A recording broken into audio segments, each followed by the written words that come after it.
Okay, welcome to All Access Coaches Corner with Rising Coaches. Please take a trip to risingcoaches.com, www.risingcoaches.com. Look into the memberships and all that it has to offer. Very affordable, just $10 a month, and great benefits for your career, for your growth, professional development, and networking. So, we have a special guest today, the CEO and owner of the first Black search firm and consulting firm in college basketball. Really excited.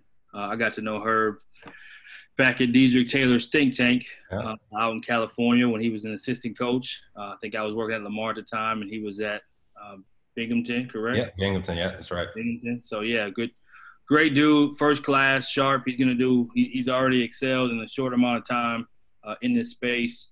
There was definitely a need to have someone of his caliber and his credibility, reputation, character, vision, and just his work ethic and his understanding of our game and how it works. So just so excited for what he's doing. I wanted to be in full support, excited for anyone that sees this in the future and all those that are on the Zoom today. So without further ado, we have a great father and husband as well. Got to throw that in there. I appreciate you. Former D1 player. 7-year Division I assistant coach.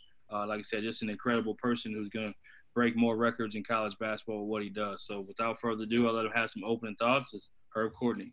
Well, appreciate you guys for having me on here, and anytime I can just share any insights that I have and in my story and the path, love to do it. And and also one of the great things about this, especially right now, when we're trying to navigate the pandemic, with Zooms and being able to, get in a group and really discuss, issues and things that are going on. So, and really get to know people. I think that's huge. I think firms or in general need to get to know, people that are out there. And that's one of the things that I want to do is, just build those authentic relationships with you all and help you in any way that I can and share any information that I have to make sure that everybody, feels like they have an opportunity to advance. So, again, thankful for being here. Yeah. Awesome to have you. Let's get straight to it. We'll talk background of yours first before we get into the business. Tell us about your family. Tell us a funny story that's happened during the quarantine. Tell us a little bit about that, Coach. Yeah, so I'm still gonna call you coach sometimes. So just it's all good. I love it. I've been fortunate. I got a great wife and two kids. I got two boys, a 4-year-old and a 2-year-old. So I think from one of the good things that have come out from this pandemic is to be able to just spend time with your family. I think when I was talking with Coach Perry before, I think the business needed this, right? Where we can all just reset, spend that time with our family, get reconnected with them, to make sure that we're present in their lives. And, I've never, since these last, I'd say, 6 months, I haven't spent this much time around my kids, so that's been a blessing. And to be able to be around them. And, it's funny how, kids pick things up. So you're always like, you got to wear your mask, and making sure that they're always kind of protecting themselves. And, my little guy, my 2-year-old now, like, I think he's conditioned now where, like, if he doesn't have his mask on in public, like, he's freaking out, you know what I mean? So it's just like, one time we were walking down the street and he just like busted out crying. I was like, man, what's wrong? Like, did you fall? And he just pointed to his mask and he let his mask fell. So he just started freaking out. So I was like, it's crazy how kids pick up on these things, man. But so hopefully it won't have too much of an effect on them on the social skills, because you don't want them interacting with a lot of different people at this point. But no, it's been a blessing to be around them and just to see them have fun and kids don't care if you have a job. There's hope. They're just happy, like, dad and mom are around, and we just want to be around them all the time. So it's been cool. Absolutely. Yeah, I love that story. And the kids, they're conditioned. So my daughter, she says, Daddy, make sure you wear your mask so you don't get the virus. Yeah. Like, before I leave the house. So it's definitely kind of amazing to think they have that awareness. But that's I know. all they know. They do. They know. So you played Division I. Tell us about a little bit how you got your playing career, and then you coached Division I, 7 years as an assistant, and also include your scouting report too. Let us know the scouting report when you For play. sure. We For gotta have sure. fun with it too. Yeah, so I was fortunate enough to play, at the University of Delaware. Coach David Henderson recruited me there, and tremendous coach, and really taught me a lot about the game, the competitiveness. Obviously how to compete. He was one of that first class Duke brought in, right? To kind of turn that program around with Coach K. So just bringing that insight to me and to just really how to work.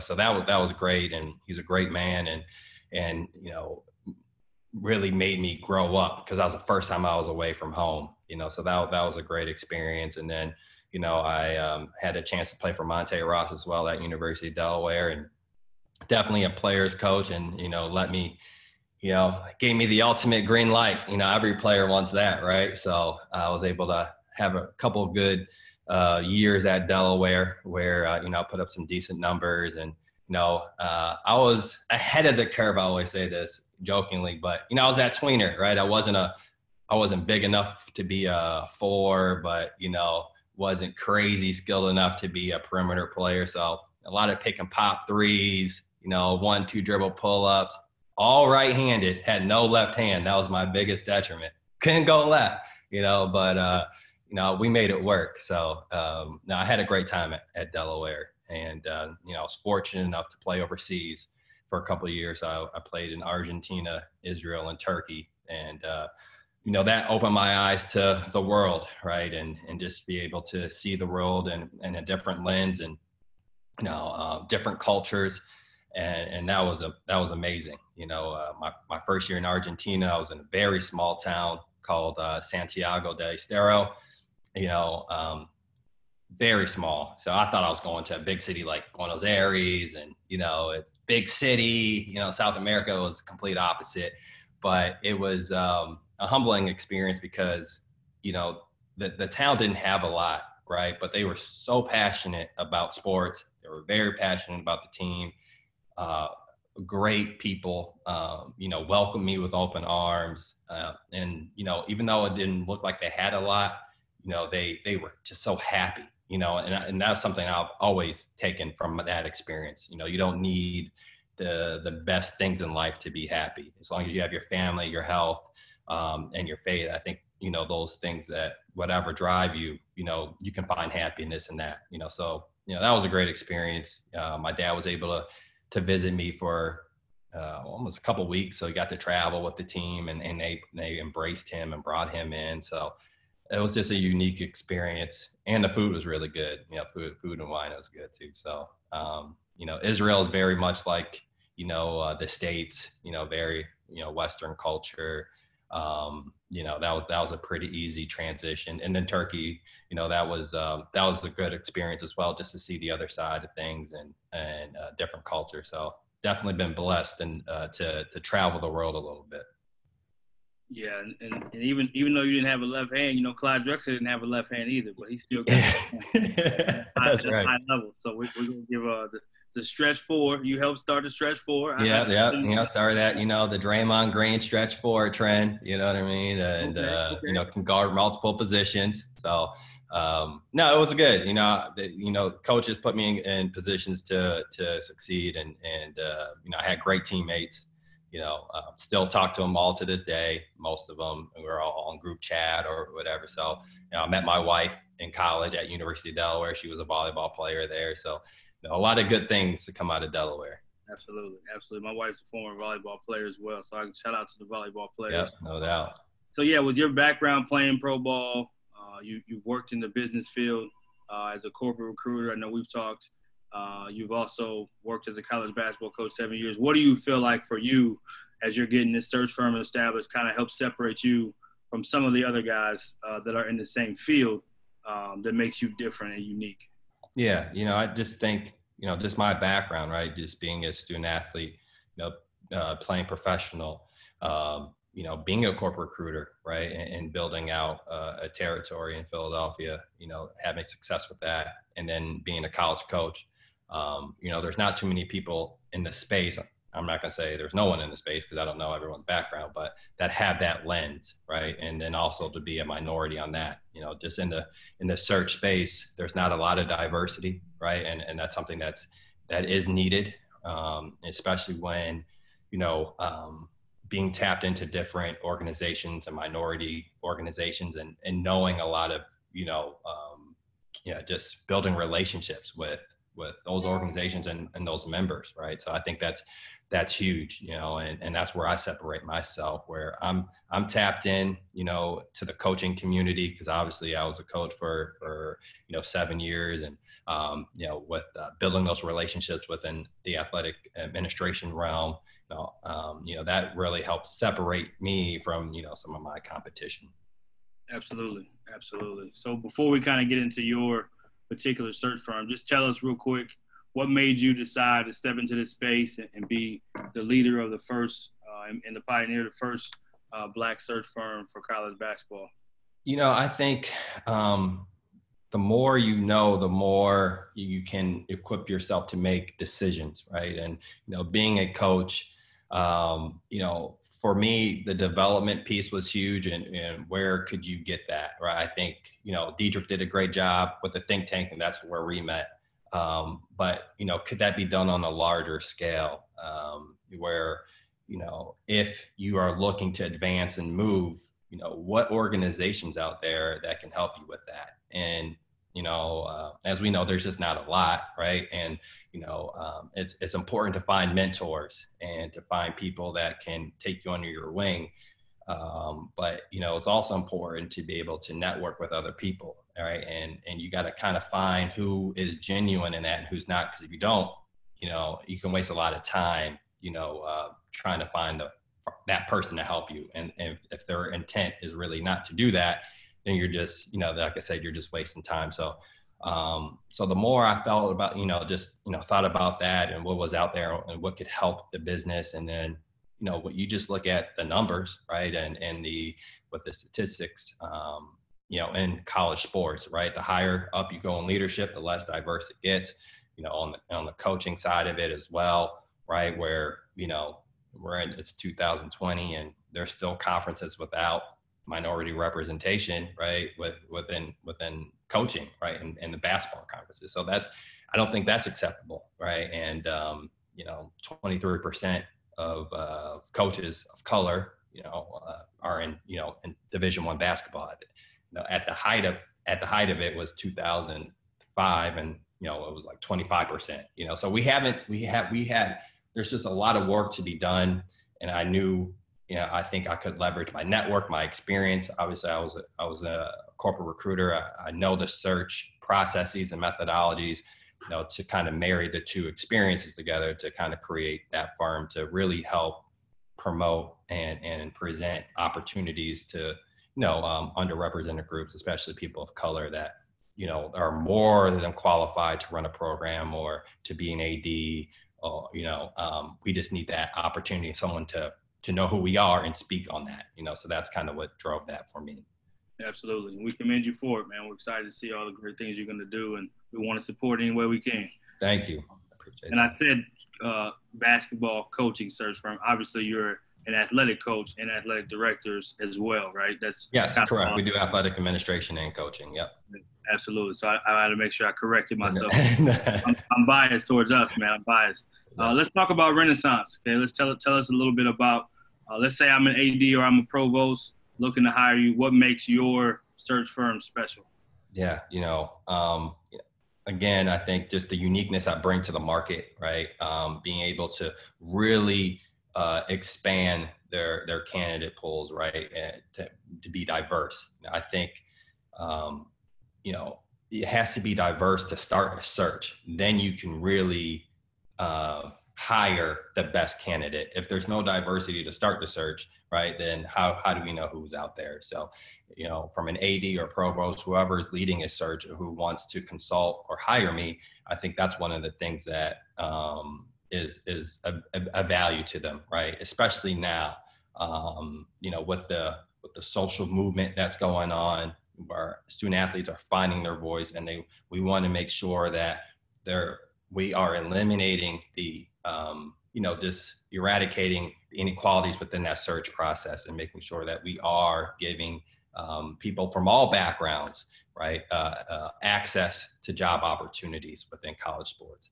That's where we come in, and to make sure that we're doing everything on our end, to get that accomplished. And that's through, really defining the job specifications. Where are we posting these jobs? Are we tapping into different networks and different organizations to make sure that we are getting a diverse candidate pool? So all those things that, I think, decision makers struggle with, because maybe they're not tapped into that yet, or they don't have the expertise, or whatever the case may be, they would call on me to help them with that. Absolutely. Great stuff, Herb. What are 3 reasons you would say that your company Renaissance will be successful, if you had to just name 3? And then also, the same 3 reasons why you'll be able to break the barriers that we know are going to be there. Yeah, I think, just our integrity within the space, right? You have to have that. You have to have authentic relationships, right? And you have to have the process to finding elite talent. Those are 3 things that I think will really set us apart. And, other things that will kind of us knock the door down or break the door down. One is, right now, currently, I am the only minority-owned search firm that serves, Division I college sports, right? So there is value in that, where I can bring something that's not in the market, right? 2, I have organizations. I'm partnering with organizations, with people. I'm doing things like this where I'm getting to know everyone and building those relationships, right? And I think that's important, in terms of the support, right? I think people want to see this succeed because they know the value that this can bring to the industry, right? And I think that with the like I said, with this social movement towards equality, right? We need something. What is that catalyst? What is that vehicle to help that within, college sports? And I think we can be that, right? We can be that conduit and to help with that. And, if you ask ADs or decision makers within college athletics, especially ADs, I think they would say college sports in particular is very diverse, right? The student athletes, right? Student athletes come from all over the country, right? They have all different backgrounds, ethnicities, experiences, and their leadership should reflect that, so I think that's another reason why, the value of why this will work, because, they do see the value in that. There is a business value to diversity, tangible, statistics, and why diversity is beneficial to your organization from a business standpoint, so I think all those factors will contribute to, the success and really breaking down these barriers in college sports. Absolutely. Well said. And, we talk about it a lot. I'm sure all of us are praying and pushing for and doing our part to we want to have more seats at the table, more representation. So you're being the first in that space definitely gives you a great leg up to make some awesome impact, which we know you will. Thank you. Tell us a little bit, if you had to say, what is your vision? What does success look like for the search firm and consulting firm of Renaissance? Is it number of guys you get hired? Is it number of, is it a number value? Is it an impact value? How do you measure success for your particular, as you get going, or even long term? What's your vision? Yeah, I think success for us is making sure that we are continuing to move the needle, right, in terms of hiring in college sports, so on coaching and within athletic administration. I do think, there can be some tangible numbers that we can look at. I know Dr. Labchek does a great job with the Tides report and highlighting, that report card on how we're hiring within college athletics and athletic administration. I think that is a good barometer of that. And just, having a seat at the table, right? Being one of the bigger search firms that does have some influence on who is being hired and making sure that right and qualified individuals are getting hired, right? No matter what race or background that you have, putting the right people in place, so that is huge because, diversity is a huge issue, and we need to drive that. But we also need to put people in the seat as coaches and administrators that care about student athletes, right? That are leaders, that are servant leaders, right? That can help mold our young leaders, today and propel them forward. So that's also important in putting those people in those positions where they can advance that agenda. So that's what success looks like for Renaissance. We're going to continue to build. Obviously I want to build up my team as well, and that comes with just in time and where we're headed and where we're going. So as long as we can continue to have those conversations, having that seat at the table, and making sure, like I said, that we're putting the right people in place, then I've done my job. And having more people in the search, right? Like more people of color, more diversity within the search space, because I think that's also important. Women and people of color, other minorities, they all have a lens that they can provide and relate to, and tapped into different people and markets. Awesome stuff. So as coaches, as a former coach, we talk about development of programs, development of players, and we kind of know it's a process. It doesn't just happen overnight. So share with us, if you don't mind, some of your early success stories, and even just some of your early signs that you can tell within even just like the last 6 months of people rallying behind you, people showing support, just kind of that momentum building as you kind of get started in this new space. For sure. I've never started a business before, right? So put on that entrepreneurial hat. So this has been a huge learning opportunity for me, and it's made me grow in ways that I didn't think I could, operate or really kind of manage. But, so that has been really cool, just in terms of building something from scratch, building something from an idea and making it a actual business, and everything in between that, whether that's, hiring consultants to help you with your branding and marketing, to, building out your website, to, building out a database of coaches and administrators, and making sure that you're top grading kind of your talent and you have the best available. There's just so many different moving parts to start a business. And, so being able to do that has been pretty cool, because I remember the idea, right, when I moved out to LA. I knew I wanted to do something, and how I didn't know exactly what that looked or felt like. But now I'm talking to you all, and it's totally different, right, than what I kind of envisioned.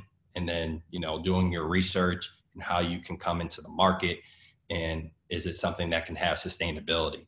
And, so seeing that path now is pretty cool. Some of the support that I've received has been eye-opening, right? I think, I've had coaches from all levels, from the highest level at, Division I basketball, to, Division III JUCO, high school coaches reaching out saying, "Hey, Herb, anything I can do for you, I want to help any way that I can, because I know this is important, and I know we need this in the business," right? So that's been great. Another thing that was pretty cool. Last week, I spoke in front of the Black AD Alliance, right? I thought that was a great opportunity to speak, to 50 Black ADs in Division I that are trying to do something very similar to myself, that you're trying to develop, up and coming, administrators or coaches, right? And it's having those type of conversations. So it kind of shows you how far you've come. And obviously, just the biggest highlight for me is my first search. Harry Stinson, athletic director at Lincoln University, took a chance on me, and gave me my first opportunity to conduct a search, and it was a big time. That was great, right? And for that, I'll forever be thankful for him. And he's a great leader and kind of out of the box thinker. So for him to do that, to kind of really propel me to get started was huge. So all those things add up. And the more momentum you can have to keep going, and the more conversations you can have, the more impact you can have. So it's like you said, we have a long way to go, but we've come, pretty far from when I was just thinking about the idea. Absolutely. Absolutely. And just like we talked about with players and coaches, we know building programs take time, but once it's there, I know Coach Perry's experienced that there at Pacific, done a great job there.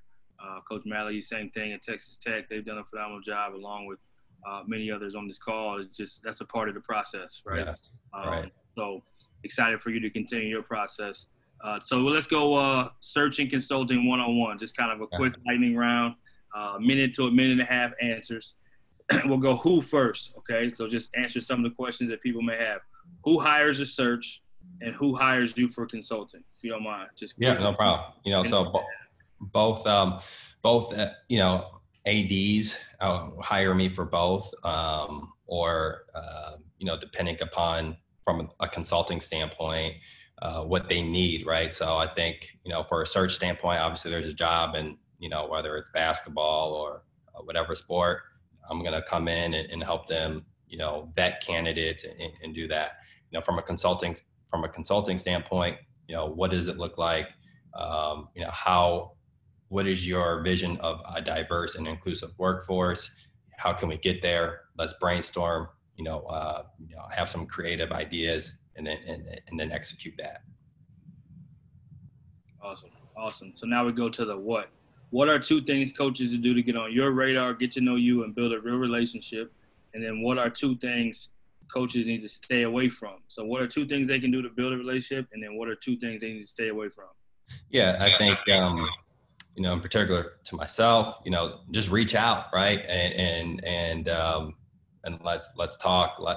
Let's get to know each other. I need to get to know what you want, what you're looking for, your current situation. Everyone's in different stages of their careers. You know what I mean? So I think, one thing that I really do try is to make myself accessible, right? So, and then, just building something authentic from there, but I also encourage other coaches, especially if you're more seasoned, to build relationships with all search firms, because we all have different relationships with different ADs and agents, and you never know what door could open, right? So I think obviously building that, having people connect you that might know me or some other firm is something that can put you on their radar and take you seriously. Awesome. And then what would you say are the kind of the don'ts? What are two things that we need to stay away from as coaches when it comes to the search firm? Well, I think, obviously don't hit them up all the time, right? I think it has to be natural, right? And, I think, if you're hitting them up and they haven't responded, there's probably, I won't say there's a reason, but maybe you're not there yet where, they may either feel like you have something or, things of that nature. So that's one I definitely, don't do that, right? Is kind of continually hit them up, especially if there's kind of no response. And, secondly, if you are working with a firm or a firm reaches out, right, like make sure like you reach back out, right? Do not follow up, right? Or do not, if they send you an email, or whatever, don't just brush it to the side, especially if they're looking just to network. It may not be a job for you, right? But maybe it's like, hey, Brian, who do you know for this and that? Make sure you kind of reach back out. Don't brush them aside, because people, they're human, right? They, everyone says they don't hold grudges, but deep down inside, sometimes they do, right? So just put yourself in the best situation at all times. Yeah, we're always taking mental notes, even if it's not good. So let's say the win now, okay, going back to one-on-one, just kind of giving us a general education of how this stuff works. At what point should coaches in their career, should they start working to get on your radar? And then when coaches do interview, is search firm a part of the process as far as them going through you? Is that a myth, or is it just coaches going directly through the school? So let's say USA University has a job open.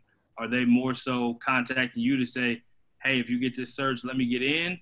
Or are they just getting contacted by the school? So kind of just fill in some of the win question. At what point should coaches be hitting you up to try to get on your radar? And then kind of fill us on that process of when they do get kind of some interest in a certain school and they know you have the search, how does that work?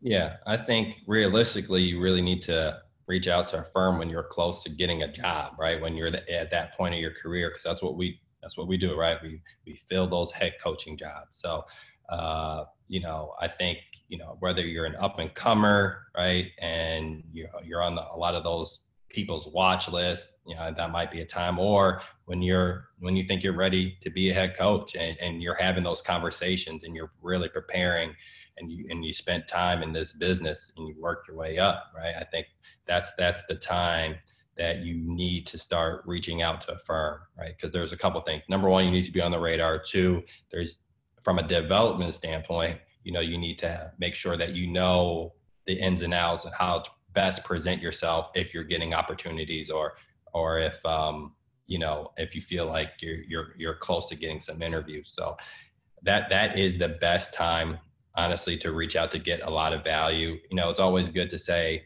if you are up and coming, hey, introduce yourself, find some commonality, with myself or whoever, what other firms, and, say, this is my name, I'm at this school, we've done well, I just wanted to introduce myself. There's nothing wrong with that, and then, kind of, grow it organically through the years. But to really seriously be in touch with firms and things like that, I feel like, you should probably be, close to having jobs. And the second part of that question,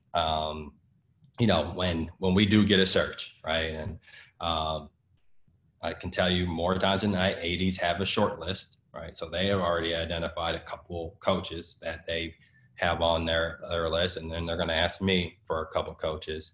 Once we identify exactly what does the job entail and what the profile of the coach that they're looking for, then I will kind of build from that, so yeah, it does, especially now more than ever. I think it has been going through the firm and not directly to the school unless you have a direct relationship with that AD or, someone who's of influence that's making a decision in that department. But more times than not, you're going to be going through a firm if they're using a firm to run a search. Awesome. Great information. So we go to where now? Where do agents come into play, and do the two of you work together? Is one where question. The second where question, where do references come into play in contacting you on behalf of someone else? So let's say Coach Shelton at the top of the screen from Fresno State, he didn't know you yet. He wanted to have somebody reach out on his behalf to you before he called you or after he talked to you, so you could know maybe a different side of the reputation that he has built. Where does that come into play? No, for sure. No, agents are definitely part of the process, right? And especially when we're talking about the job and there's a search, right? Because a lot of coaches do have agents, right? And so there's a lot of that. There's a lot of collaboration there, right? A lot of agents will send me their client list or introduce themselves to, hey, these are the coaches that I'm working with, and this is kind of their profiles and making me more aware of them. So agents definitely do that. They are part of that process. When it comes down to obviously negotiations, having relationship with the ADs, especially if ADs have used them in the past and they have that relationship. So, they're definitely an integral part of the process. Along with search firms, we do work together. It's not like it's a competition, right? Because my job is the client, which is the institution. The agent's job, they're loyal to the coach, right? Because that's who they're representing. So we all come together and make sure that expectations are the same in terms of compensation and incentives and all that other stuff. And and the agent kind of works that out from a legal standpoint on the contract. Obviously, and then the institution's lawyers will look at that and they'll agree to terms. But, yes, we do work together, in the process. And then from a reference standpoint, it's great to have references call. I'm going to do my due diligence, right? Especially if I feel like you're close to a job or your people are interested in you and in interviewing, things of that nature.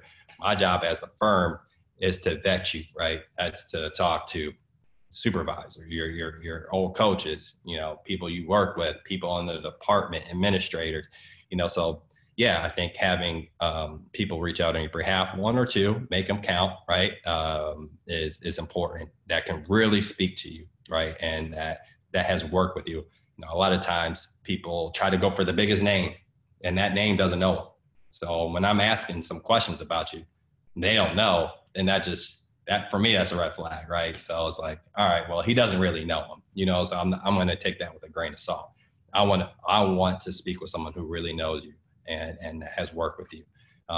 So I think from a reference standpoint, that would be advantageous, for people to reach out to you on that behalf.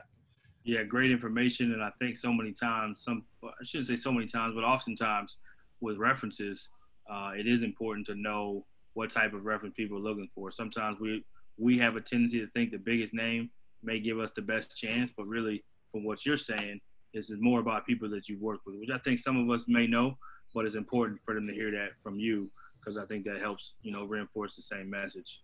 This is kind of an easier one, though. Why? Okay, why do coaches use search? Why do schools use search firms? And then why is it important for coaches to be on search firms' radar? Pretty simple. Yeah. Schools use firms, right, because we're that trusted partner to them, right? We keep things confidential. They don't want stuff in the news or who they're trying to recruit, for that job.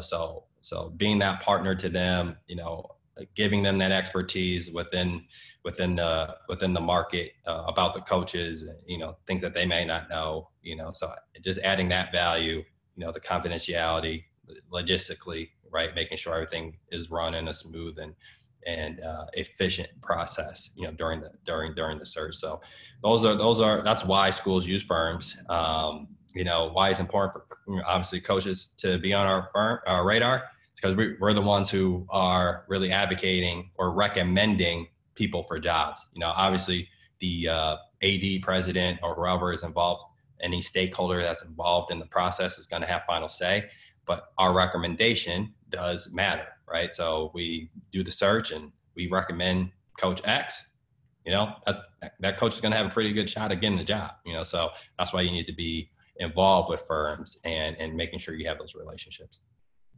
Awesome. Last one of the 101, which is how do people get in touch with you? And then how can us as coaches and people on the Zoom or people that may see this ADs, how can people help you as you're getting going? Yeah. So, I think I'm pretty accessible, it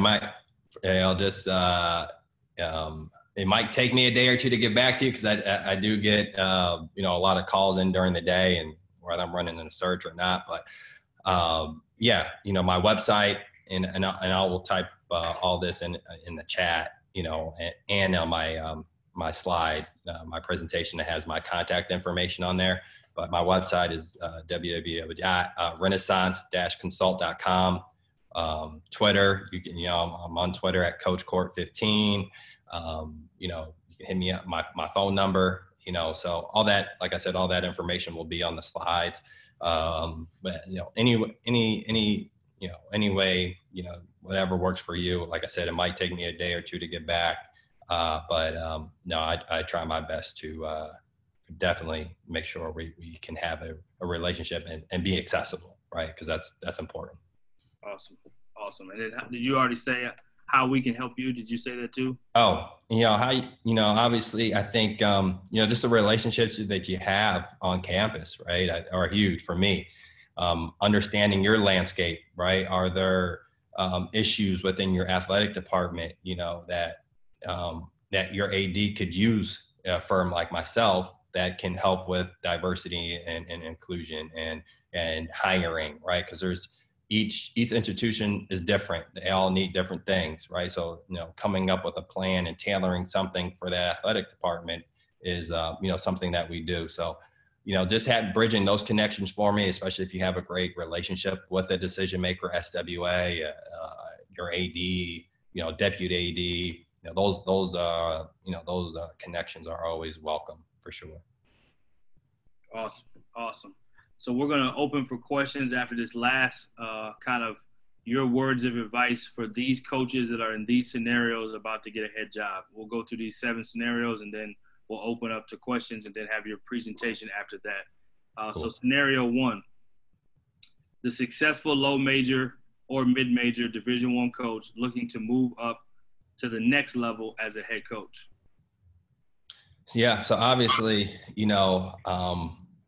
winning cures all, right? So if you are a head coach at a low to mid major, making sure that you are doing your part, winning too. And I think another piece of advice is being selective with the jobs that you interview and take. I think if you proved yourself at that level, then you need to go after jobs that make sense for you and your family. And I'll go into that in greater detail in my presentation.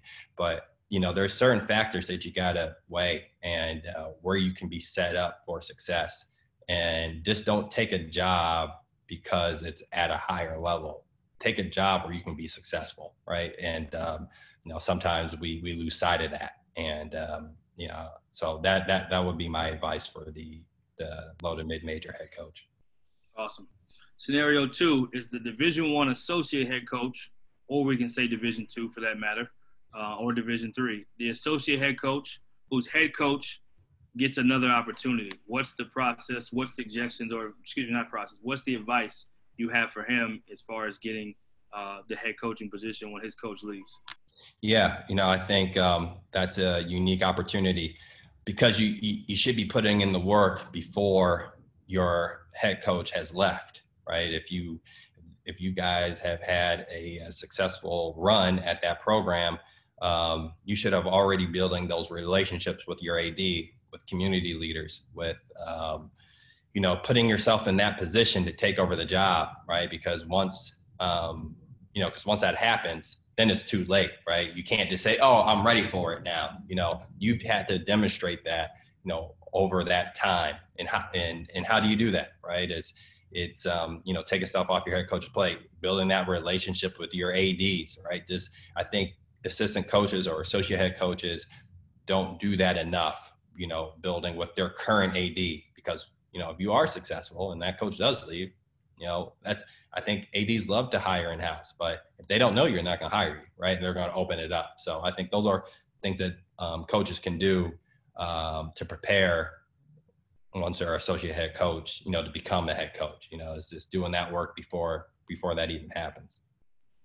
And then this is a kind of an add-on to that question, because that one's a kind of a tricky scenario, but it's somewhat of a given outside of what you said, right? Because they've helped their head coach get the next opportunity.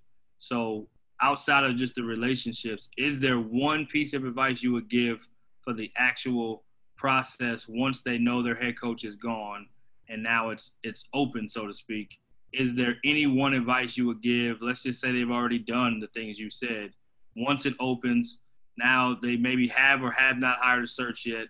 Is there one piece of advice you would give just to kind of, hey, this is something to think about?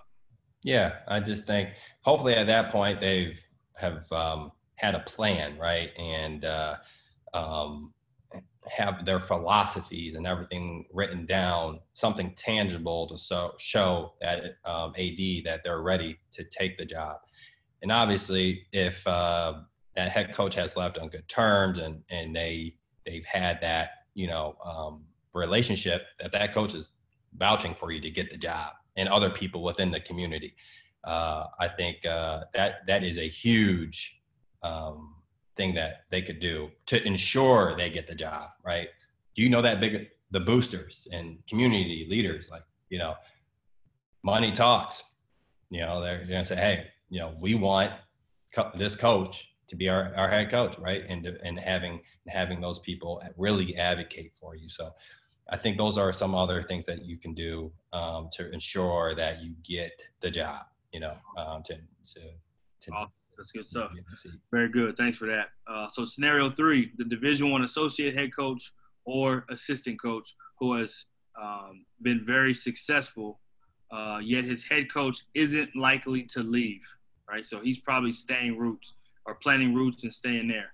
How should they go about pursuing and getting another head coaching opportunity at another institution as the Division I top assistant or assistant coach or associate head coach? Yeah, I think, there's a couple of things you can do. One is like I said, on campus, right? Building those relationships, identifying those rising stars. When I'll give you an example. When I was at Binghamton, and I knew there was a couple people that when they were there and they left, there were going to be ADs within 1, 2, 3 years, right? Do you know those people, right?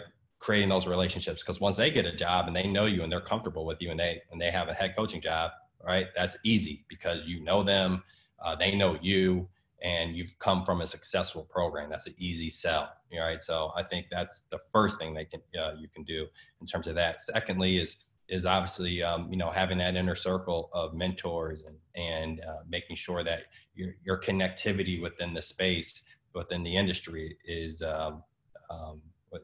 good, right? Like people need to know who you are, what you're looking for, and not like you're looking for every job, but people need to know, hey, like this certain jobs came open, I'll be interested, right? People need to know that. And that can help you navigate that and put you in a position to get that job. So, those are things that I think coaches can do. And also in having that honest conversation with your head coach, right? He knows that he wants to be there. He doesn't want to leave. If he is a great leader, he's trying to get you to the next job to be a head coach if he feels like you're ready. All right. So have that conversation with him or her and say, listen, like, this is what I want. This is what I'm looking to do. Can you help me? Right. Where do I need help? Who do I need to be connected with? And maybe I'm sure he's connected with, or he or she with a firm or agent, right? They can point you in the right direction and make sure you're getting those opportunities. So hopefully you are under that type of leadership where they're helping you, right? And not holding you back. Awesome. Scenario 4, the assistant coach who will be a first-time head coach who is going for the campus interview. What advice do you have for them? Because sometimes as an assistant going for your first interview, they think, well, you haven't sat in that seat, and maybe you're competing against other guys who have. What advice do you have for them?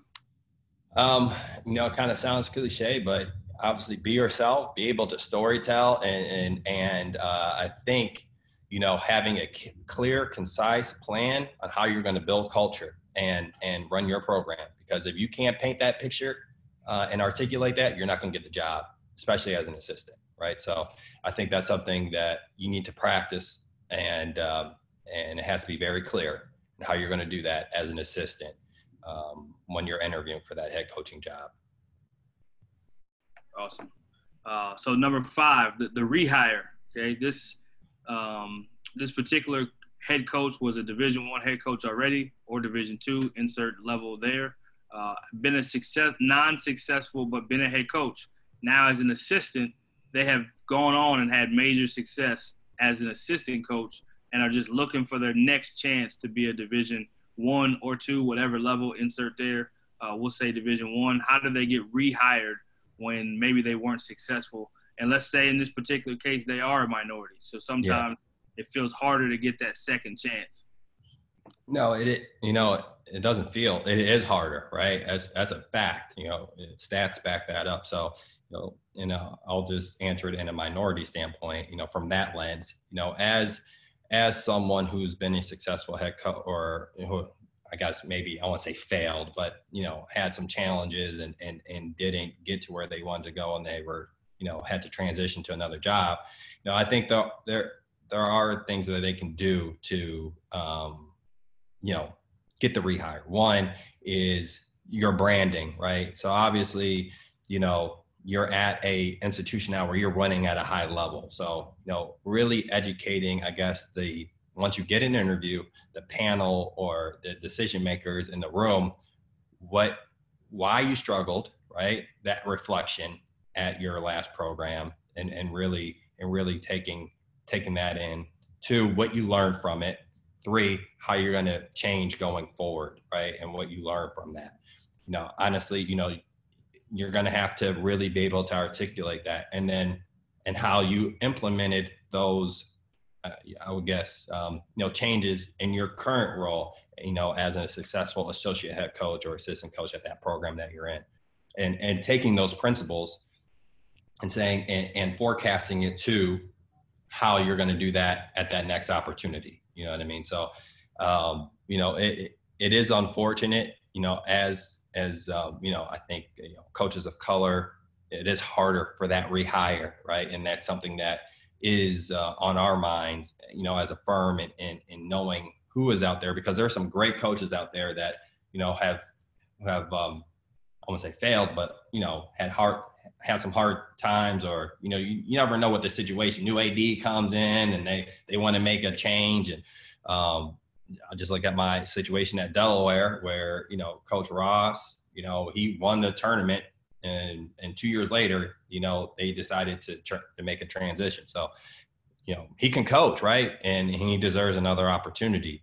And so I think it's, like I said, you know, being able to tell that story, what you learned, how you're going to apply it, you know, to these, to that opportunity, and how you're a better coach because of it. And I think if you can articulate that, they have a chance.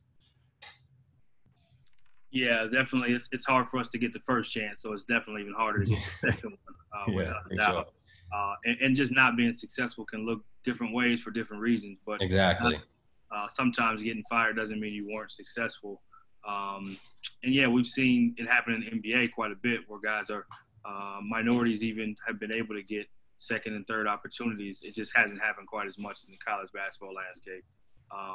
So next scenario, kind of the rehabilitation, number 6 scenario. A coach was a successful coach, but they maybe got in some hot water or lost a job because of non-basketball issues. Reputation is taking a hit. What advice do you give to them to get back to sitting in that head coaching seat? They need to find an opportunity within a program that has a great reputation and a great leader that can speak on your behalf.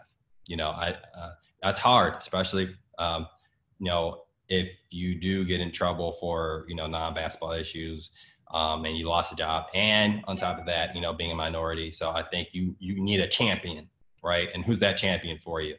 Who can really speak on your character and integrity, and that, you know, that say, you know what, there was just a lapse of judgment in that one instance, and that's not who he or she is, right?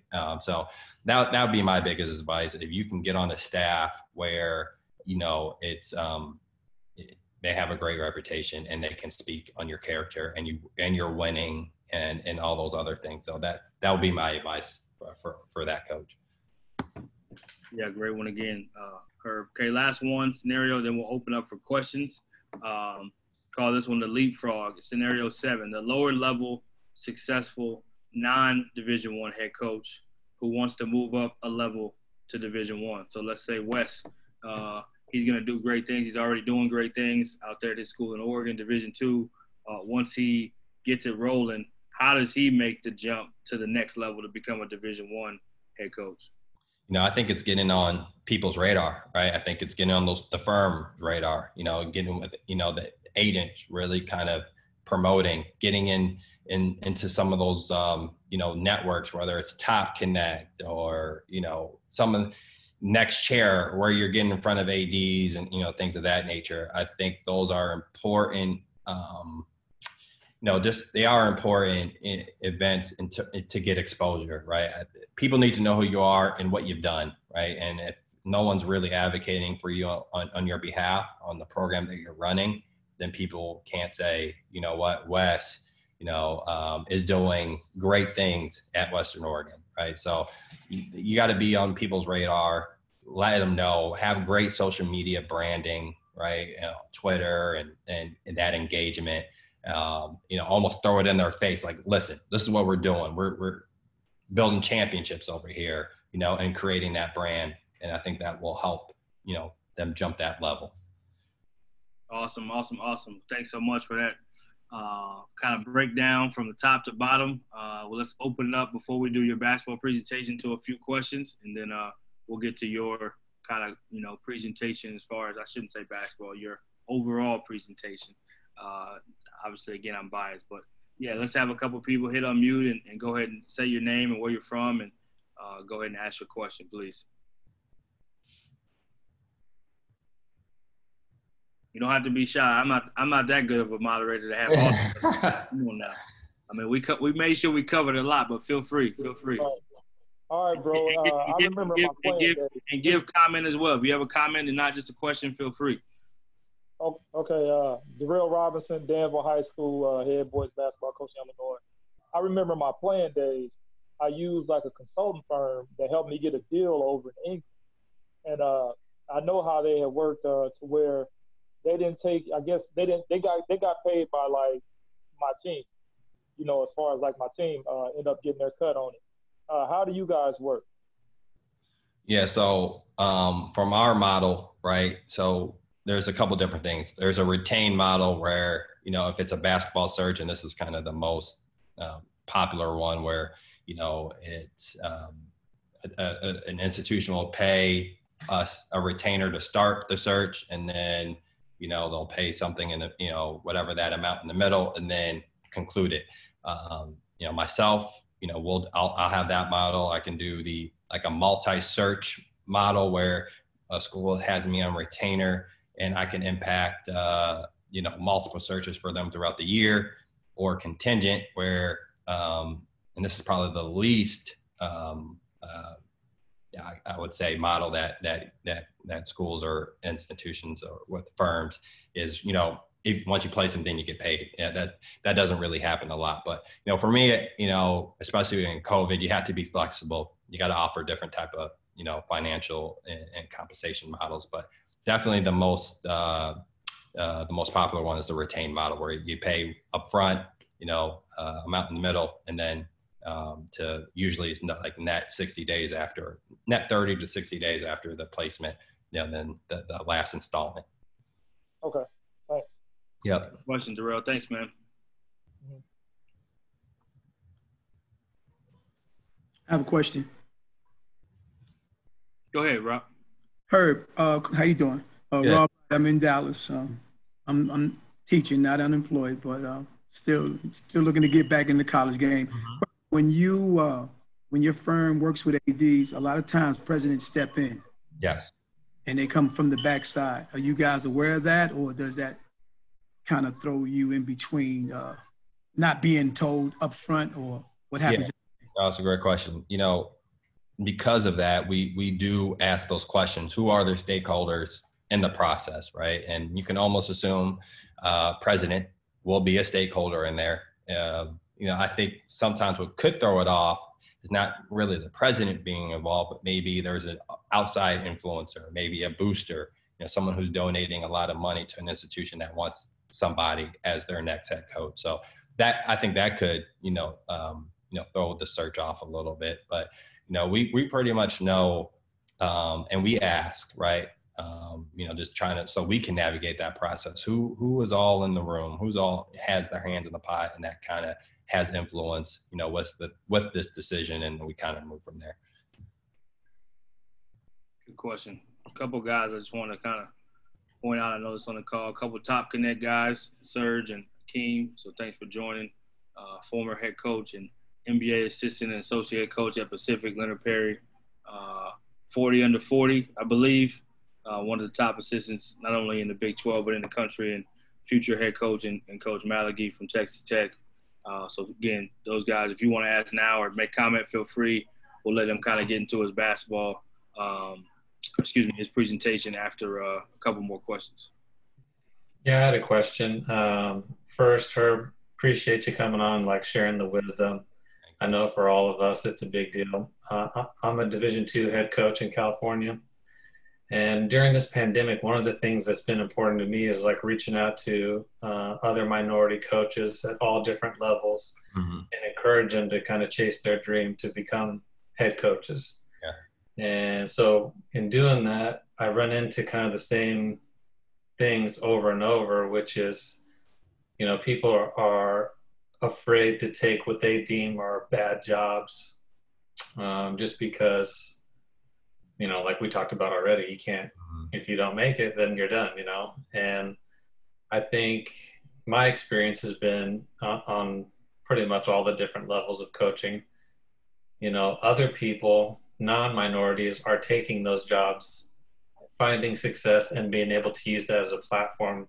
So I'm really just kind of looking for more ammunition in my belt, so that when I talk to these coaches, I can encourage them, to believe in themselves, and And so if there, are you seeing any trends where, given the like everything that's going on out there, that there might be people that are more apt to hire minority coaches, or, you know, what can I take, you know, to these coaches and try to help them, you know, take the next steps?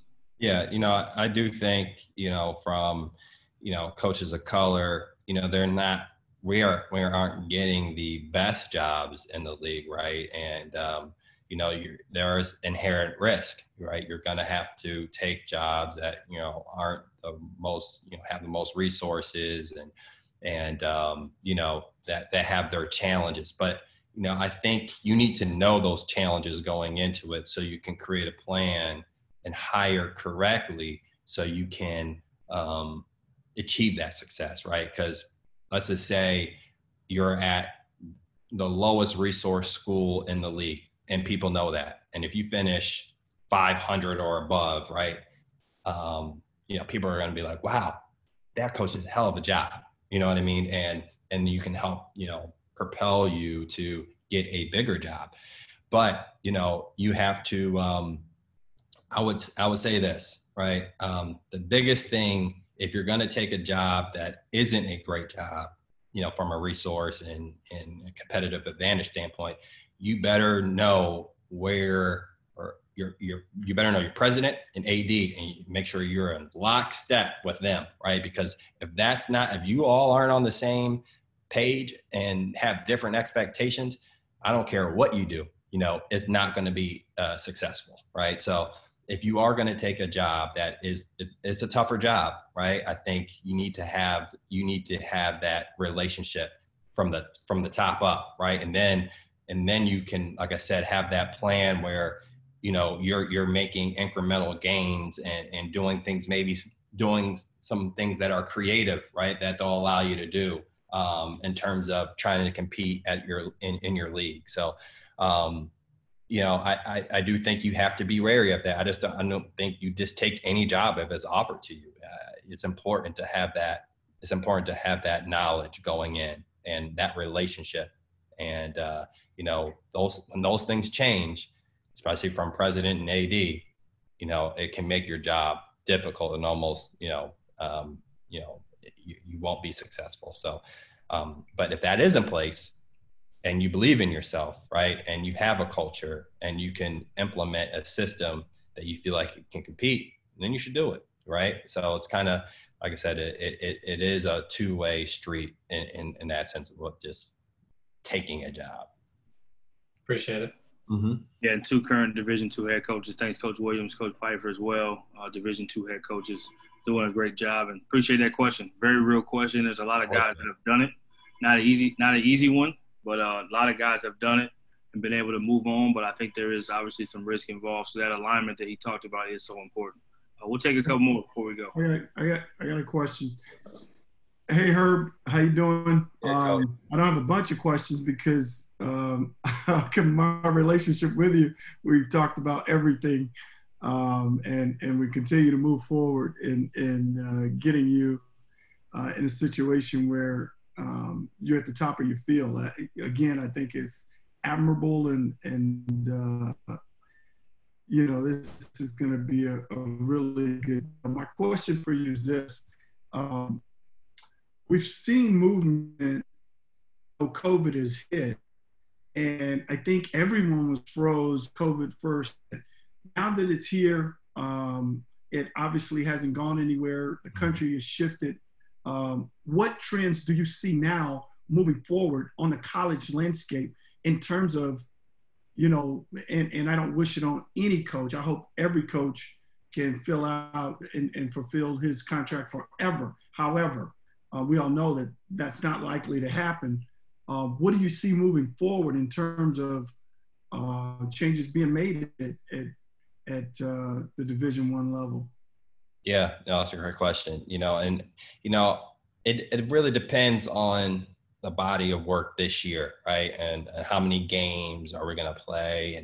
And you know, what does that look like? Because, you know, if we do have a decent conference season and, you know, conference playoff and then a tournament, then yeah, I think it won't be as as active as years past. I still think we're probably a year away from that, where is that turnover in the industry, right? I don't think we're there yet, but I do think it will be more active, where coaches might be in their last year of their deals and they might not get renewed, right?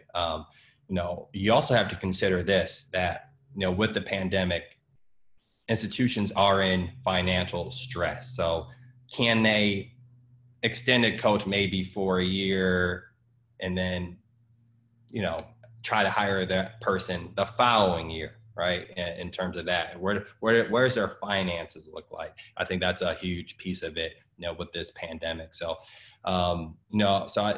there's a couple factors. There's that, there's what does the season look like? Because if it really isn't a season, I don't really see a lot of guys losing their job, because they weren't able to play it out. So then I think it's just that weird, kind of no man's land where, all right, mate, all right, we'll bring you back this year and see what happens. You know what I mean? So I think it's still there's still a high level of uncertainty in how we're going to get that done and what that season looks like. And can the school justify, especially if a coach has 2 years left on this deal, to buy him out and then bring in another coach?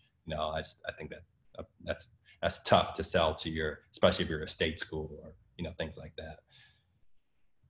Thank you. Good question. I think Coach Malley, you had something for. I think. Herb, how you doing, man? You're Eric Malley at Texas Tech. Thank you for sharing with us today, man. Thank you. Obviously, I've got 1,000 questions for you, but for the lack of time, for the sake of time, I'll just ask you one. I think we all kind of assume how search firms go about collecting names, so to speak, for their, for potential hire. Mm-hmm. How does your search firm go about collecting these qualified candidates that you alluded to earlier? I know, you talked about, individuals reaching out to you, but if you can kind of explain, obviously, coaches will reach out, but how does that process look like for you, in terms of collecting them? It's, identifying, who is out there, what type of jobs that, are going to be out there, and then kind of formulating a talent or a database from that, right? So like, take yourself, for example, as a high major assistant, Texas, being in that area, you're someone who, from a firm standpoint that we need to get to know, because, once the jobs in the South and, you're going to be a name and ADs know, right? And they're going to want to know information about you, right? And what you guys done at Texas Tech and the success that you had warrants us, behooves us to really, like I said, to get to know you, to reach out and see what makes sense for you, right? And learn about your experience and what you're doing. So yeah, I think you have to take almost like a top-down approach, in terms of who's out there, assistants that you feel already, that are marketable, that can get jobs, are in great situations, that have won. And then it's, connecting with people that I know in the industry and saying, hey, like, who are the, 10 coaches that you younger or whoever that fit a profile that you love, that you think are going to be really successful, right? And then that's another reason, another way I will build out a list, right? And making sure that I know. And also, right, with agents and everyone else that, send you profiles of candidates and getting to know them and filling those profiles out and getting to know those coaches. So it's a multi-pronged approach to how you have to kind of see who's out there looking for that. Obviously, like, I'm on social media a lot too, on Twitter, and I'm following coaches there. Obviously I've seen, we follow each other on Twitter. So, things like that, right? Where you can kind of get a sense for somebody and then we, start building that relationship organically. And I think to follow up on that, to kind of give you even more credit than you already are getting, is just, you're a former coach. What I mean? You've been in our shoes, so we can have a regular conversation. I think that's the beauty of it for all of us, and a part of the reason why I wanted to make sure I got you linked up and more people linked up to you is just, you know, it is accessible. Because sometimes, let's be honest, the search firm process seems very intimidating. And then once you're able to connect with you, you know, obviously, kind of like we talked about in the questions, they're able to have people to reach out to you on their behalf too, just like they were already pursuing the job and kind of building your understanding other than your talk. Because you kind of said it before on another Zoom I've been on with you in the first first 5 minutes, I think you said, or first 3 minutes of a conversation, you can kind of get a feel for people and where they are. Yep. And then the conversation that kind of helps you know, okay, does this conversation need to go further? You know, Yeah. because you have a lot of phone calls. So all that being said, I think you know, you are accessible, and you know, we just want to make sure you're connecting to people and people are connecting to you. And I think, like you answered already too, you're looking to build too. So there's a lot of coaches on this call, and Coach Malachi, just to follow up on his question, he's been at numerous institutions where he's developed great relationships and can help you get some inroads. So I think that's the other part of it. There's a give and take, servant mindedness that we can offer to you to help you grow your business, and in turn we'll be blessed too. For sure. So just to kind of just segue right into, let's go ahead and let you share your screen and do your search and consulting presentation, and then we'll open up for one more round of questions at the end of that. All right.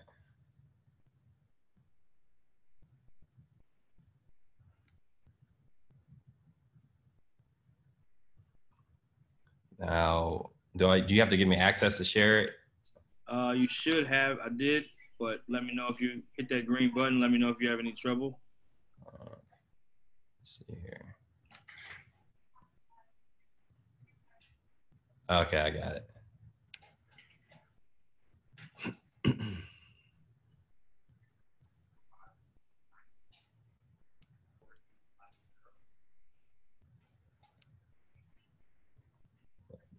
Did it share it? Not yet.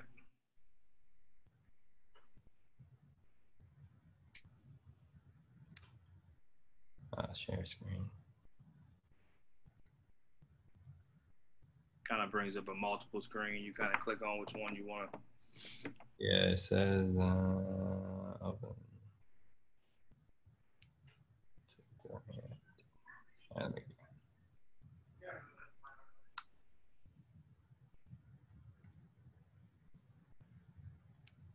Okay. It says I have to leave the meeting. Let's do this. Let's try. Can you share it on your computer? Yep, I got it on my side. And you just tell me when to change the page. All right, sounds good. Happy I sent it to you. I knew that was going to happen. Hey, that's that preparation, man. Preparation. Yeah, no doubt.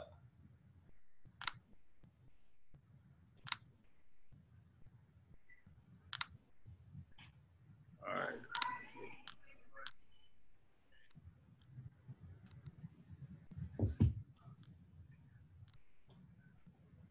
Okay, can you see it? Yep. Perfect. So yeah, we can go to the next slide here. Hold on 1 second. This it? Yep. So yeah, I think you know, just for, and we kind of touched on this earlier, but you know, the purpose of you know, RSC and my firm is, you know, to bring more diversity, you know, into college sports, and especially in the leadership positions. You know, I think there's right now, if you look at the statistics, you know, it's just not good enough, right? 23% of coaches in Division I are Black, right? And, you know, majority of players are people of color, right? So I think, you know, there's just a huge disconnect there. You know, there's been too many first times, right? Like in 2019, Kevin Warren and Keith Gill, commissioners at the FBS level, you know, Keith Gill being at the Sun Belt, Kevin Warren, Big Ten. It's the first time, you know, an African-American commissioner at that level, right? And that's 2019. That was the first time it's ever happened. You know, 2015 was the first time a female has ever been a commissioner at the FBS level. So there's just so much work to be done. And that's kind of what, you know, what we strive to do is create that change, as we mentioned, you know, before. All right, we can go next slide.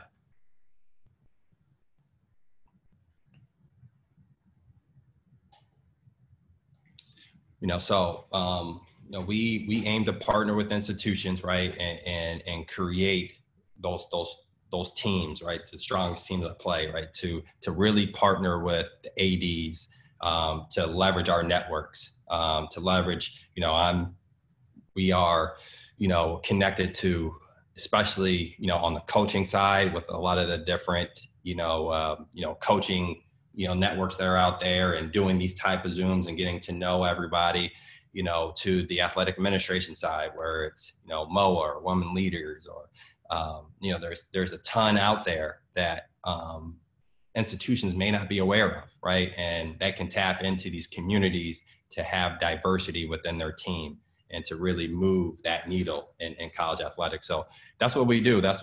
We partner with those institutions to make sure that happens, and that's our value.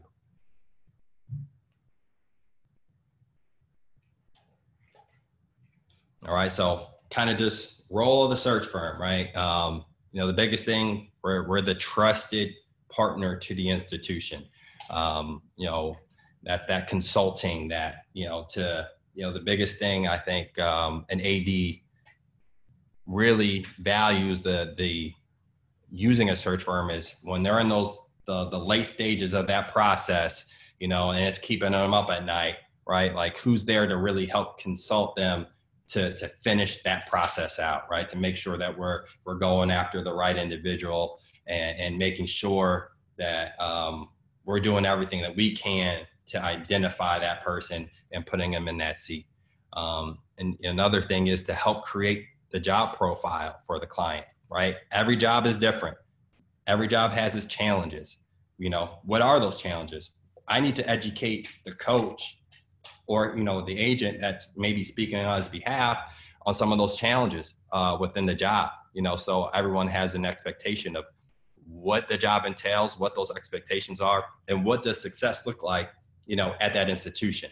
I think that is huge. And coaches need to know that.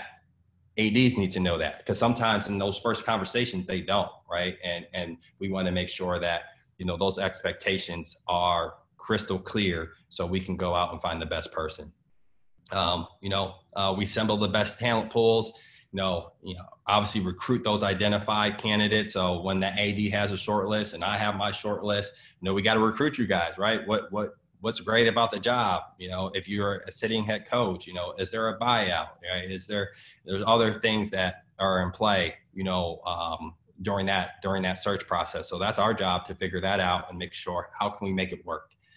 Obviously the biggest piece is the confidentiality.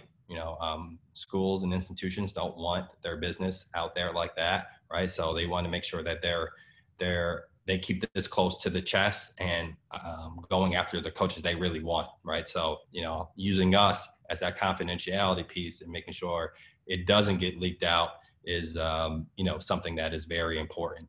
And obviously then managing logistics through the process, right? So, typically if you're going to interview at the Final Four, we're going to be the one picking you up, taking you to that secure location to interview for that job, right? So we want to make sure that everything is in line, and that process is seamless for the AD and for the candidate. And then obviously helping negotiations on the client's behalf, whether it's with the agent or the coach. So that's our role as well, just to really lock down that position, know the expectations, and making sure everyone's on the same page.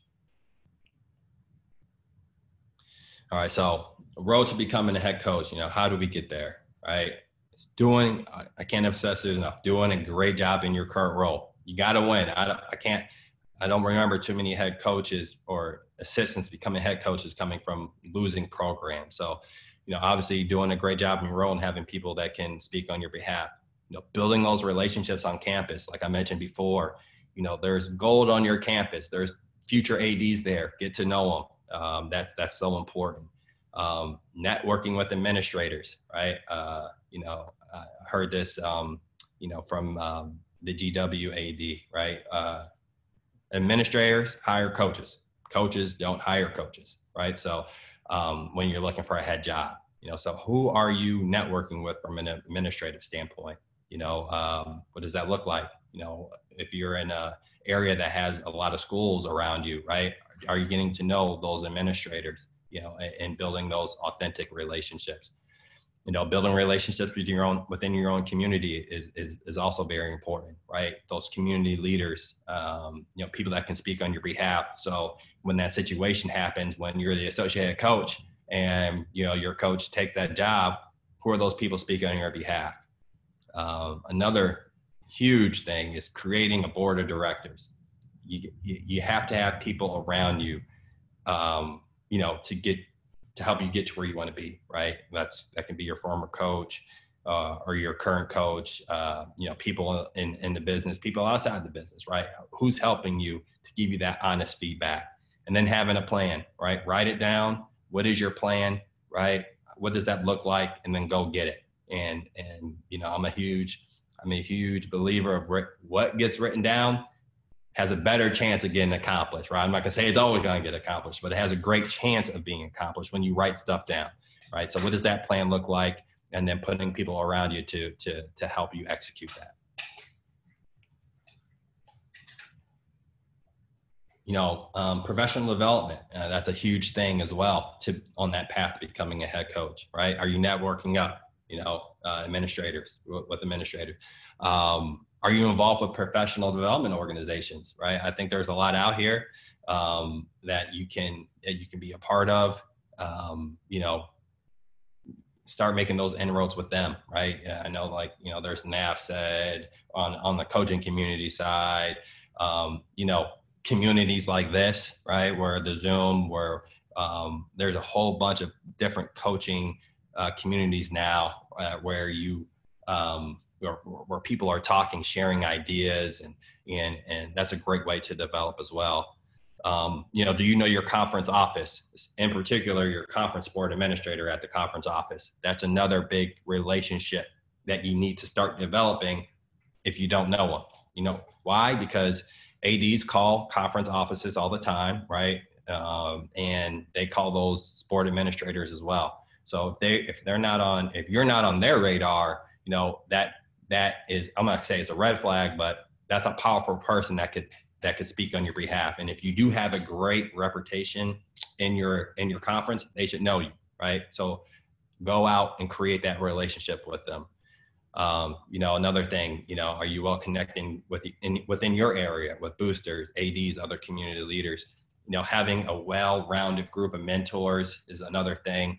You know, obviously, I got this from Coach Raveling, but, you know, do you read? There's so many books out there that you can develop yourself with, right? Whether it's leadership books, you know, coaching, you know, just there's a lot of books out there that you can educate yourself to so when you are in that room, you know, you can tell a story, you can reference some of these things that you have read, right? And it's impressive when people can do that. You know, watching clinics, right? You know, and peer group discussions, obviously, like this, where they're focused on maybe X and O's or different industry trends, where you're staying on top of that. And then, like I said, you know, just writing stuff down.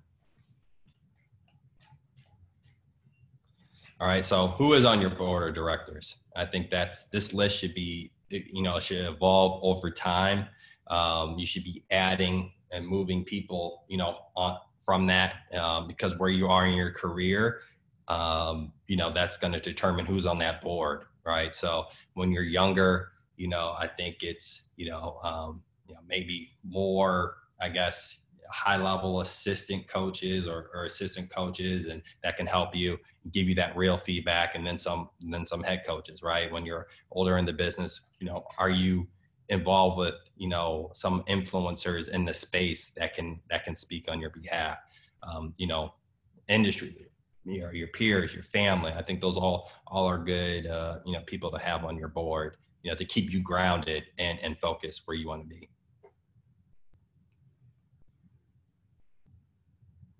All right. So, you know, what makes the job a good fit? You know, location, you know, is it in location to, you know, where you're from and you have AAU ties? How are the resources?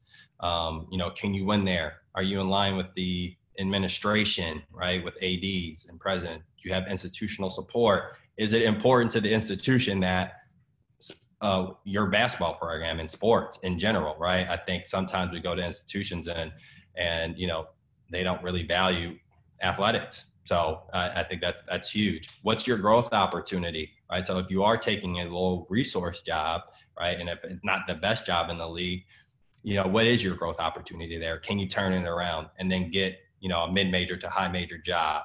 And then compensation, is that in line? If you're a high major coach, right, assistant coach, are you okay sometimes taking a pay cut for an opportunity, or, you know, or changing jobs? So I think all those things you have to kind of factor if it's a good fit for you and your family. I think a buzzword in college sports is, you know, are you a CEO, right? What does that mean in today's landscape?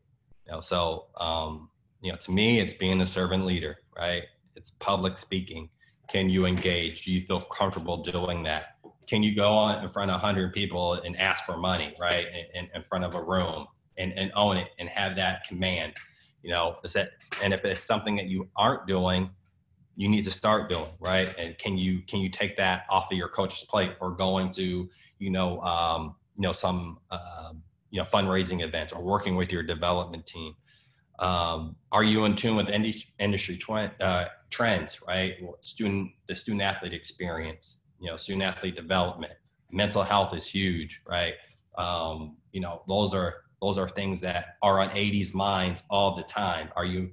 Can you speak to that, right? Can you lay that out? You know, what's your brand? Well, we all look on social media. We want to know what we're getting. If you're a CEO, you're the face of that organization, right? You're going to be the face of that program. What does that look like? You know, can the AD, can they forecast that? Can you hire well? Can you assemble a great staff, right? Not just take your friends, right? You know, can you put together a staff that can really get some things done? You know, and most importantly, you know, what's your reputation, right? Because we're vetting, right? So when we're talking to people, what are they saying about you? Do you have integrity? Are you trustworthy? Do you have work ethic? And then can you articulate a vision and implement culture? That's another buzzword, culture. I think it's used all the time. You know, can you do that? And can you articulate that in the interview?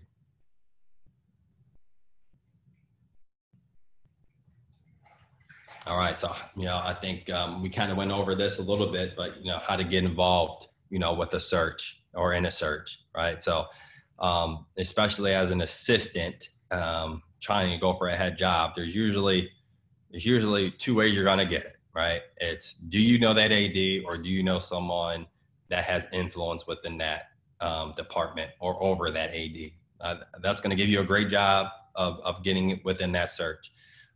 So, you know, president, chancellor, booster, does this job fit your profile, right? Like, so if you've coached in the Southeast your whole career, I don't know if California is going to be the best fit, right? Because you don't have those ties. Not saying that you can't, you know, but some institutions are going to say, you know, I think I want somebody that's kind of local to this area. And is it a fit for both parties? You know, who's advocating on your behalf? I think your biggest cheerleader should be your current head coach if you're an assistant, right? They need to be promoting you left and right and calling people on your behalf. You know, are you involved with agents, you know, or your agent, you know, are you signed with one? Are they opening those doors for you? And then search firm, right? Creating those relationships with multiple search firms so they can, provide multiple opportunities for you. And then what's your conference commissioner saying about you? You know, do you know that? Do you know that, you know, potential conference commissioner to where you're that league that you're going to? And then, like I said before, 1 or 2 reference calls and make them count, right? Because the last thing an AD or someone wants is to be inundated with calls. You know, I think people or coaches like to have 5 or 6 people calling on your behalf. I think at that point it's a detriment unless the AD vocalizes he or she likes that. To my experience, I think most ADs like 1 or 2 calls, but make them count, make them important. Hopefully it's a colleague where they work together, where that your reference and that AD work together, right? And they're going to take what they say very seriously, or someone who has, you know, influence over them, you know. So I think, save those one or two for your back pocket, and like I said, don't inundate the firm or the AD with all these calls.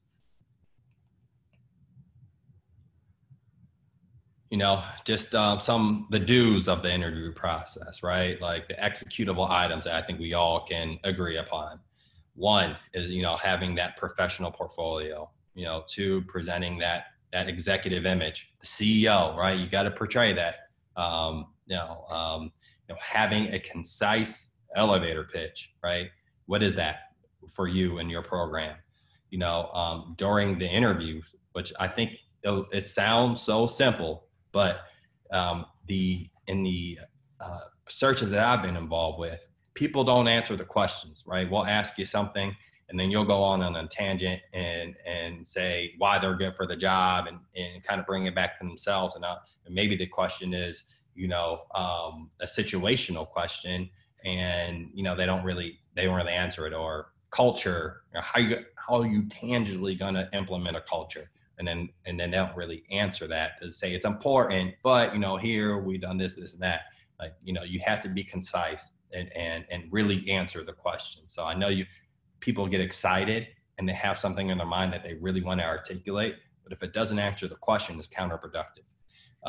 Engage with the audience, be a storyteller, right? I think people who can storytell and engage and draw in the room and have that presence to them, they always have a great chance of advancing or getting the job, right? If being charismatic, that counts and matters. So work on that, and because you're going to have people in that room that aren't coaches, right? That aren't, they might have someone in academics or someone from, on the higher education, the faculty representative, whoever, right? Can you engage with them? Practice situational questions. Know what's important to that organization. Usually on the, I love doing this, going on the website of that institution, on the athletics page, there's always some type of mission statement for the AD, right? You better know it, right? You know what's important to them. Know those initiatives that they're trying to undertake. It could be a capital campaign. It could be, raising a whole bunch of money for this project, or it could be, there's a ton of things that could be. You have to know that, and you have to be able to speak to that, because that will bring a lot of value, and kind of switch that mindset and say, what he's thinking, or he or she is thinking from a business standpoint, and they want that, right? And then lastly, smile, bring energy, right? I think sometimes, like I said, it sounds simple, but we get in our head sometimes like we have to kill this interview, we have to be great, right? We put so much pressure on ourselves. But you portray that too, right? And people can pick up on that. So if you don't bring that energy, you don't have that smile to draw people in, put their barriers down, and really get to know you, instead of, if you're going in and just straight business, that doesn't work. People want to get to know you. People want to get to know your family. They need to have that connection. And if you don't smile and have that energy, that connection is not going to be built in an hour, right? So that's definitely something to consider, during the process. And then the don't, right? Don't compare yourself to the previous head coach. Don't badmouth anybody in the process. Don't bring up salary, incentives, compensation unless it's brought up by the AD. Obviously, don't ask irrelevant questions that really doesn't pertain, to the job.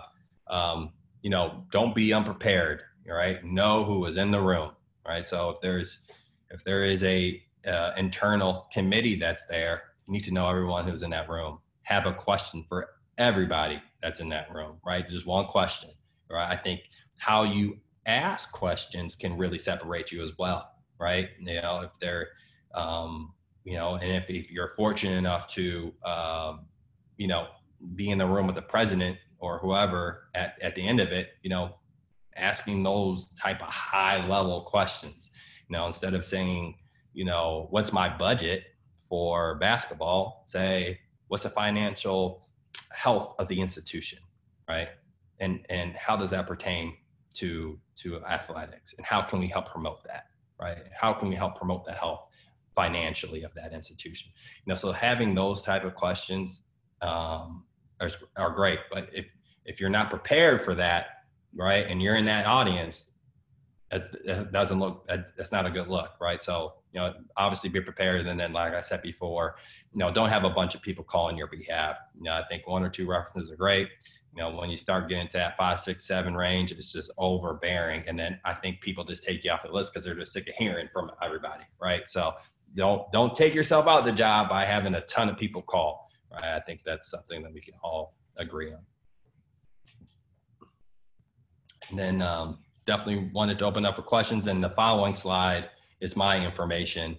My email, phone number, website. On my website, you can fill in your information and it automatically goes into a database where I'll have all your stuff, right? So I think that's, if you wanted to do that, that's also a great way to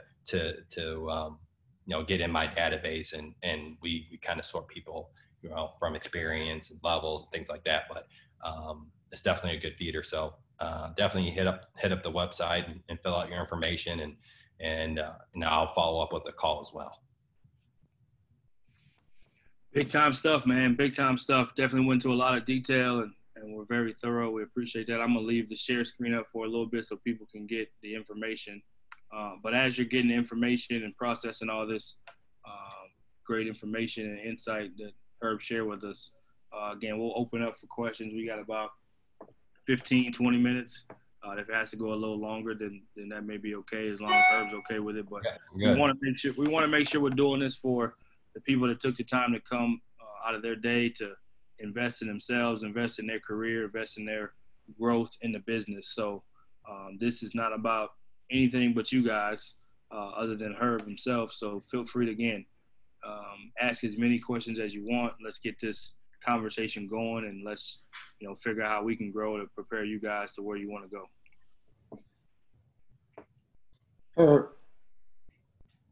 Hey, Wes. What's How up, you doing, man? It's Wes, man. It seems like we were just at Deidre's deal the other day. I know. Can you share, when you talk about like a profile, can you take us kind of through Harry's profile and what they was looking for at like Lincoln? Some of the things that you want to do. Yeah, for sure. So at Lincoln, he definitely wanted someone that had Philly or DMV ties, right? That was in that area, and that had head coaching experience, right? So, that was something that was very important to him.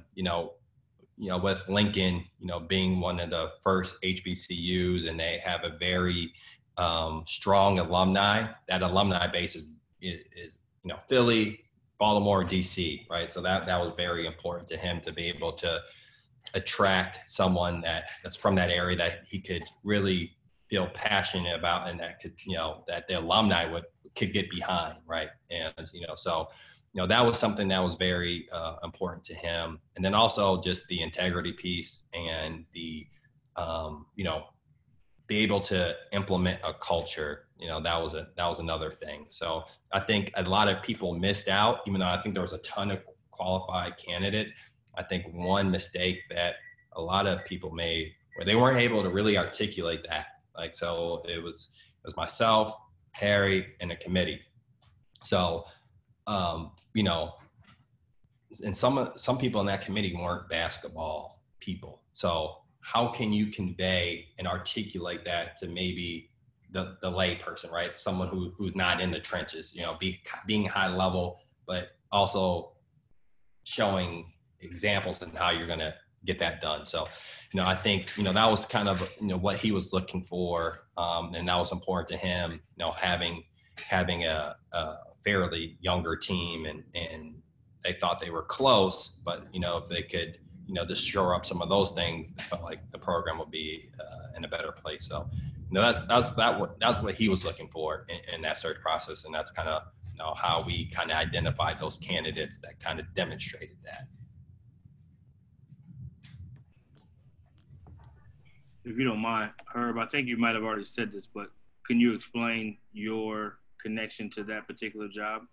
Sure. Yeah. So, everything is a relationship, right? So So it was, I met Harry. Are we there? Okay. Yeah, I thought I lost you. I met Harry at the Final Four, or not the Final Four, the NCAA convention in January. So I knew that, that coach was, I don't want to say on the hot seat, but there was some stuff going on. So, I think as a firm, you need to know information, right? And have information and, people talk. So I just wanted to introduce myself and, just build that relationship first before I'm asking or trying to sell him anything. So we met in January at the NCAA convention, just kept in touch.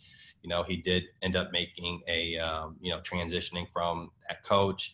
And I knew he was an out of a box type of thinker. COVID just hit, can't really bring in candidates.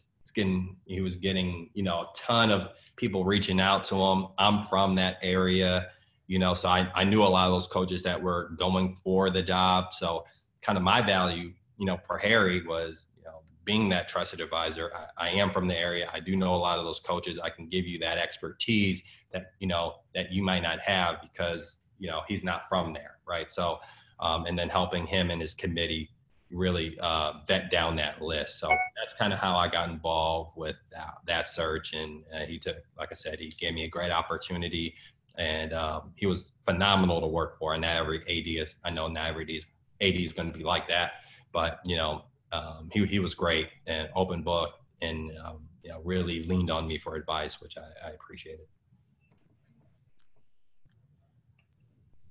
Thank you. Kind of a quick question. I know you hit on a lot in terms of how important it is just getting the job done and winning and having success and, doing your best where you're at.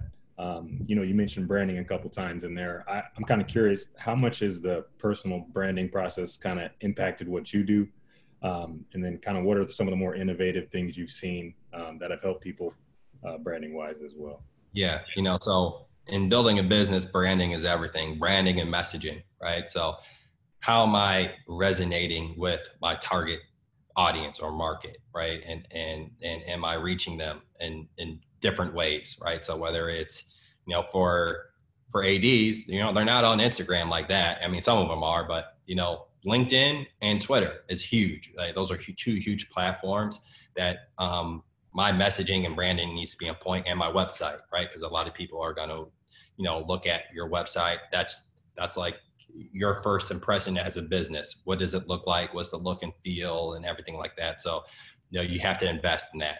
As a coach, I think, what is your brand, right? In terms of family, is that something that you want to portray, right? That you're a family guy and that's important to you. And you treat your program like a family, right?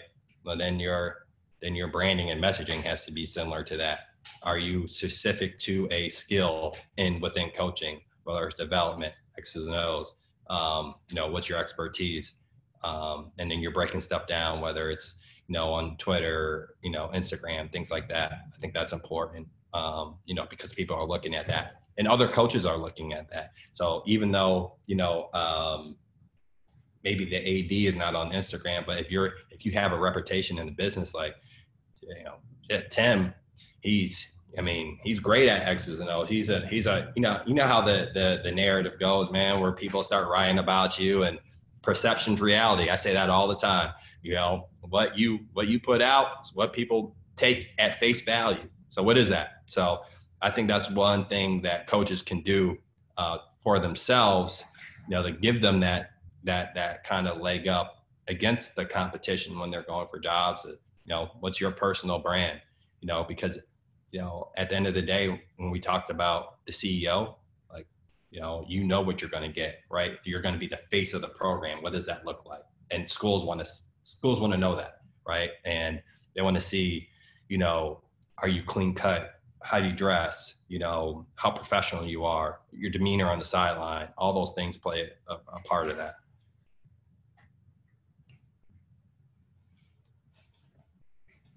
And I think just to kind of follow up, we've had some social media conversations on other Zooms. I'd be curious to know your thoughts. The branding part of it is it's unique to who you are. So you don't have to try to be someone you're not. So there's guys that talked about, hey, I'm not really into this. Well, one point that was made is, well, this is kind of the way of the time. So you have to be into it to an extent. It may not be something you put a ton of time or energy into, but when you do, it has value. You're intentional. You want to make sure you're representing yourself in a way that's the right way. And we've also heard other people talk about how you speak about others or how you promote not just yourself, but your team, your organization, your head coach. So if you don't mind, just 30 seconds on just kind of a follow-up on that when you say social media, because some guys do it one way, the way that Musselman does it, the way that, a head coach at that level, the way he does it may be one way, Bruce Pearl maybe another way. Assistant coach may be completely different. Yeah, no, I think you hit it on I think you nailed it though. It's what's comfortable for them, and that's who they are, right? Like, I think you look at Musselman and, whatever he does with the must bus and all that good stuff, like that's just who he is. You look at the other coaches that do it, it doesn't feel forced, all right? And it doesn't, I think that's one thing. Whatever you decide to do, like you said, to an extent, you need to have a footprint. You need to brand something, right? And you can highlight your team, right? Like you said, the coach, the program, great things that you're doing in the community, right? I think those are all things that, even though you're like, I don't like, because a lot of coaches say, I don't like the attention on me, right? And don't put it on yourself. Put it on the program. Put it on your players. Highlight those things, and you can still paint a picture to what you're doing and the involvement in the program. So, I do think you need to have that presence. Have it be organic and have it be natural, but portray something, right? What is that? You have control of your own narrative. Don't have people put that narrative on you, just from a pre or unbiased, or biased notion, right? You control that narrative. Awesome, thanks. Good question. Herb, how you doing, man? What's up, Adam Hood? Not much. Adam Hood. I'm at UTSA. I had a quick question. Obviously, you see a whole bunch of titles as far as assistant coaches, associate head coaches. Is there any difference between, say, an assistant coach and an associate head coach? Do obviously in your firm, does that weigh more heavily having that title? Because I hear it both ways. They say, hey, that means something or it doesn't mean anything. Just kind of, can you just speak on that, how you view, say, if you're opening associate head coach versus just an assistant coach? Yeah, I think, when you have that associate head coach tag, I do feel it gives the perception that you're next in line for that job, right? Like if they went on and your coach, like you would get that job, which means for me that you're the most prepared out of that staff. Just, I don't know it, you know what I mean? But that's the reality. That's the perception I have. Like, well, there's 3 coaches on here and this guy has the, associate tag. That means, because I feel when you look at that, it's not always like the most senior guy on staff, right?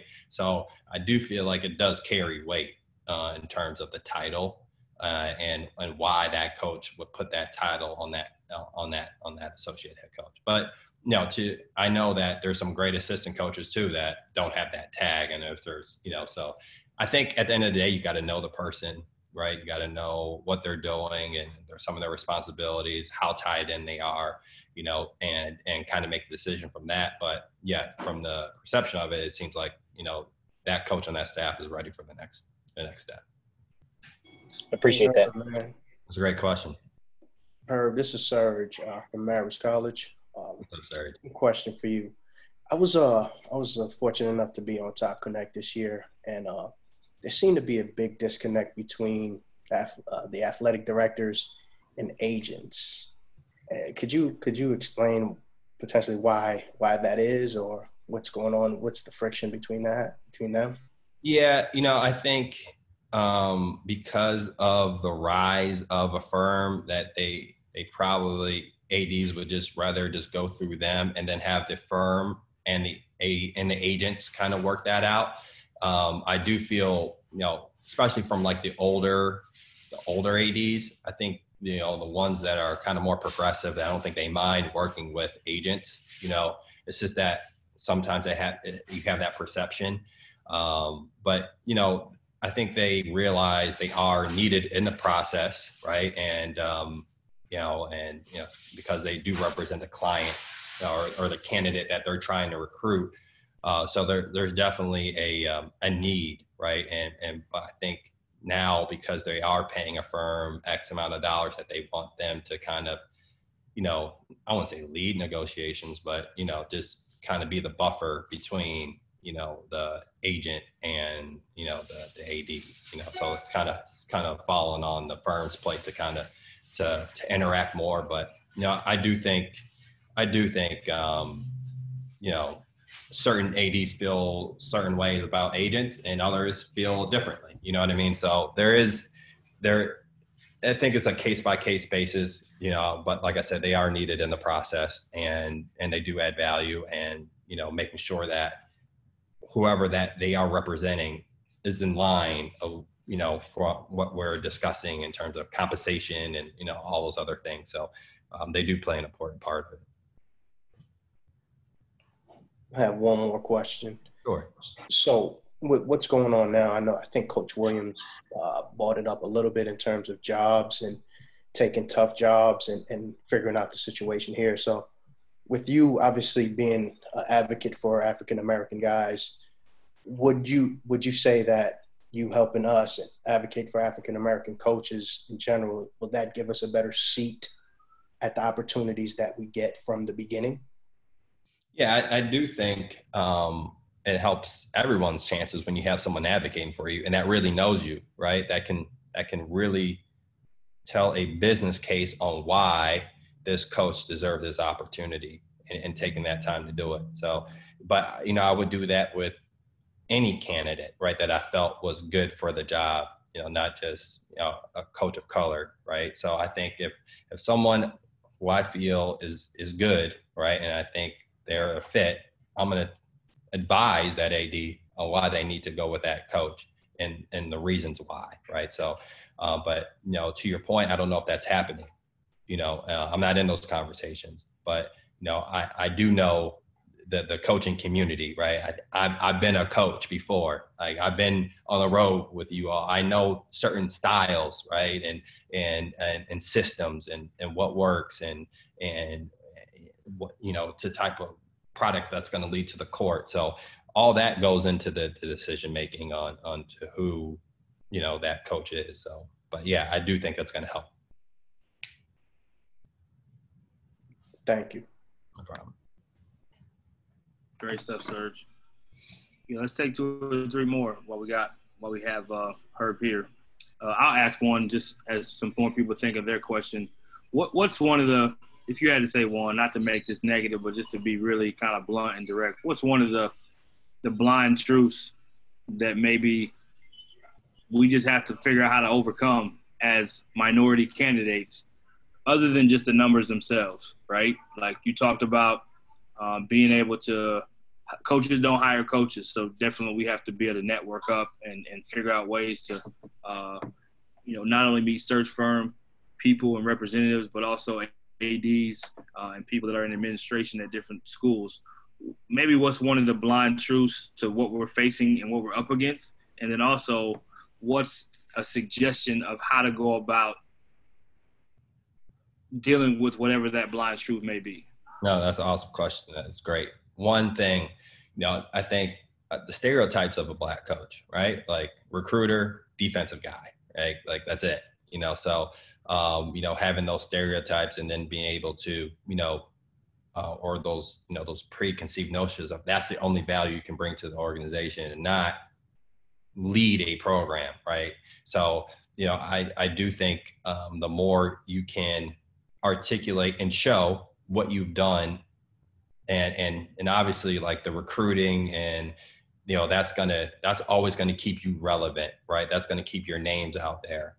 So you have to be great at that. That's a given, right? But what else are we doing, right? And that goes with the branding too, So, even if you're on social media and it's even not even towards you, but it's saying, hey, we're at this community event and there's a great, we're meeting with our top, supporters within the community.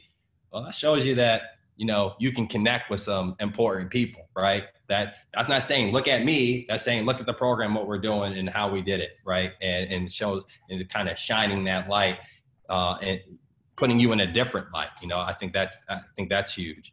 I think, just to be able to speak in different forums, right. In clinics, I think that's great, right. To say that, yeah, I can X and O, like I'm just not a recruiter, and doing things of that nature. Really just putting yourself outside of that box, and the more that you can do with that, the better.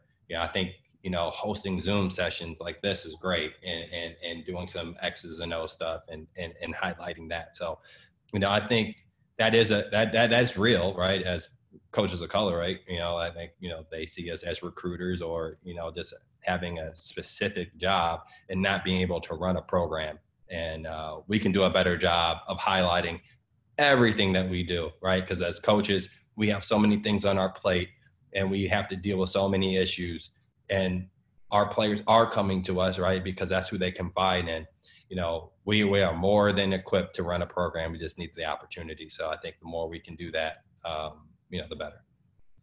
And I've heard this too. Great answer too, Herb. And I've heard this too, and even seen, like for example, Alvin Brooks III created his, platform with Be Ready, and he's done a good job of letting coaches come on early before they start and go through their own basketball breakdown, even if it's 5 minutes, just to show, and so they have on file. And he's done some of the similar things with himself on social media. But outside of social media, I've also heard of a head coach candidate that came up with a video presentation of him presenting X and O's and breaking it down and send it to them in advance so they can say, hey, I can coach too. So there's other ways other than just social media. I don't know if those are ways that fit in, but it seemed like for those two particular people in those two scenarios, both of them worked out really positive for them. Yeah, I agree. And then, everyone I think has a coaching portfolio, and I don't think that, I think a misnomer, it has to be like, 50 pages or things like that. But I think having something clean and concise and that can really detail your philosophies and how you run a program. I've seen some where people sent me and they should, show them practice plans. Like that's too minor, like that. No, on a broader scale, right? And, some of your standards and things of that nature, and have some graphics, right? And information, having that in there, I think also helps, right? So when you are sending that to a firm or, maybe you're saying, to a couple ADs, like, hey, this is my portfolio. I'd love for you to look at it. Just give me some thoughts, some feedback, right? That's great insight for them to really get to know you, right? So I think, doing things like that is powerful. Awesome.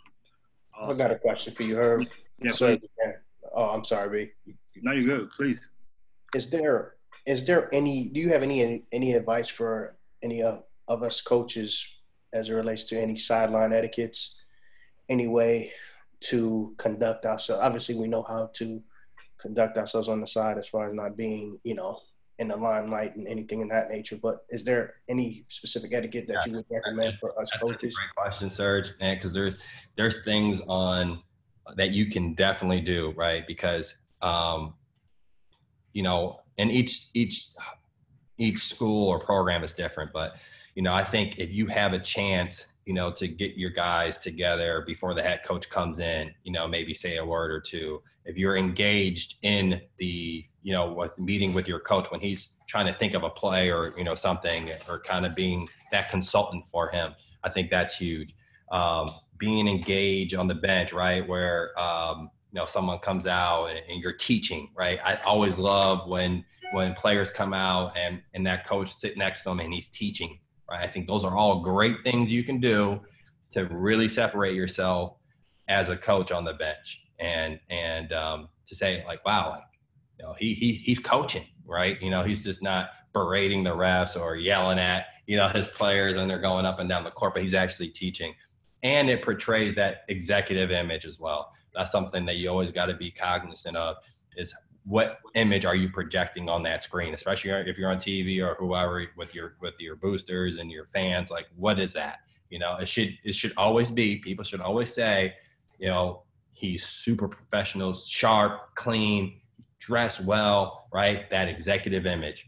And that goes along with that. You know, so I think if you can do that, put yourself in definitely a great light.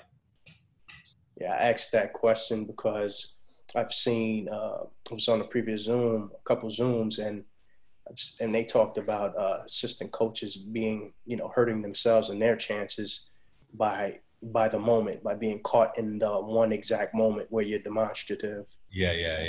And that might not be who you are, right? You all get caught up in the moment, and every coach gets caught up in the moment. I mean, we all know we're coaches, right? Like, you can go and look on clips of coaches just losing their minds, you know what I mean? But yes, I think you have to be, you know, conscious of that, right? And you know, you have to show emotion because that's just who you are, right?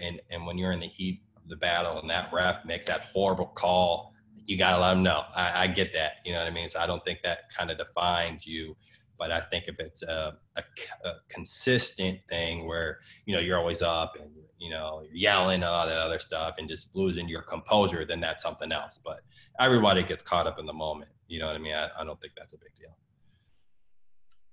Something that I'm sure Wes and Herb probably both remember this. They talked about this at the think tank a few years back with DJ Taylor and Fullerton, talking about having your arms folded a lot, you know, trying to do your best with the nonverbals to not have a walk around arms folded or be in practice arms folded, you know, posting pictures with your arms folded. There was something about being a closed off. Yeah, Dave Miller said that.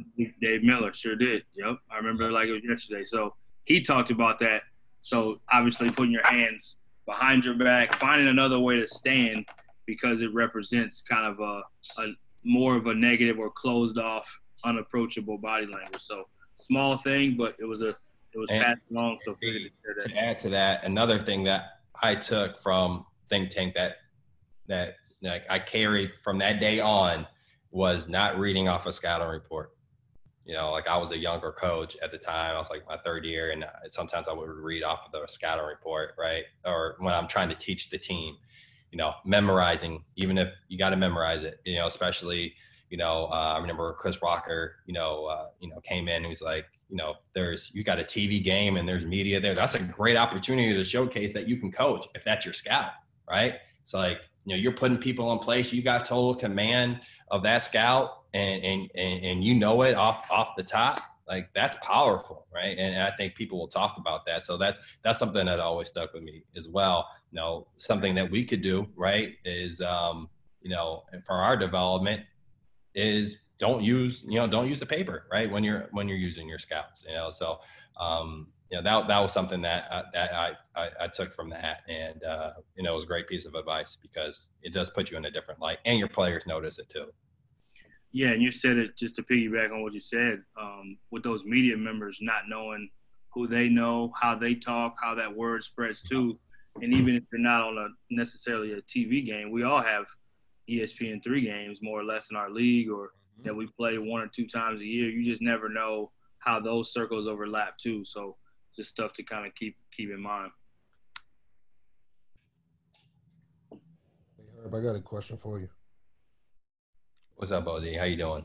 I'm doing well. Just Coach OD, assistant AAU coach here in Jersey, current 7-year pro overseas. Just got a 2-part question for you. How much value would you put in, you know, a lot of times you talk about levels at the collegiate level, like Power 5. How much value would you put in someone coaching at the Power 5 who's trying to get a head coaching job versus someone who's maybe at a mid-major or low level? And then second part, how much value would you put in potential coaches, candidates, academic background, maybe bachelor's, master's, PhD, doctoral level degrees? How much value would you put into that when it's time for them to interview for a head coaching position? No, that's a great question. I think from, you know, I think it depends on the program, right? So, you know, if you're a high major program and you're competing at the top of the league and you know, you have a big part of that success, then yeah, I think you're going to be ready for a head coaching opportunity, you know. So I do think that definitely plays a part of it, right? You know, because you're coaching at the highest level in college sports.